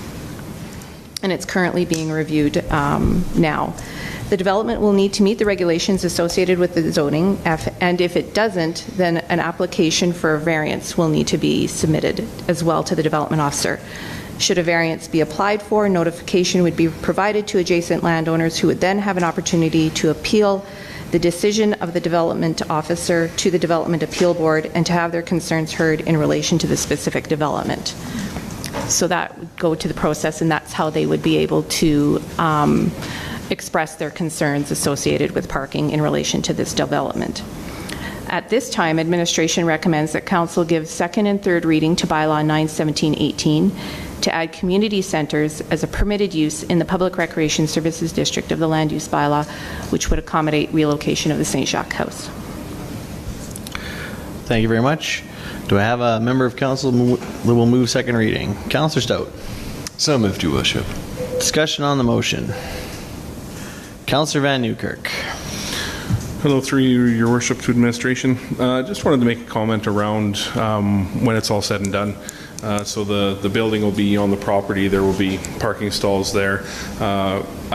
I recall and was trying to find the picture that I had in my head of the garden and the parking spaces and kind of how things were laid out. I very much remember the presenter who sat here and told us that there will be more space in the basement than there is in the house to help facilitate some of the uses and needs that they had. They were going to be, it would be inclusive in such that there's handicap space and elevator. My point being, when it's thank you. That's the one I was thinking about. My point being is that when it's done on the north and west sides, we're still going to have some open space. And one of the questions I had is there any reason we wouldn't be able to work together, or the community fundraiser, these kind of things, to put a play structure of some kind there or something else? It's just an idea to think about, because just because we've moved the house there doesn't mean all the green space is gone. And I just wanted to make that comment, perhaps. Maybe there's no question there, but just a comment around that. So thank you. Okay, fair enough. Any further discussion on the motion? Call the vote. All in favor? That carries unanimously. Do I have a councillor prepared to move second reading? Or third reading, sorry? I can count most days. Councillor Van Newkirk. So moved. Discussion on the motion? Hearing none. All in favor? That carries unanimously. Thank you very much. Thank you. Item number 10, CAO update.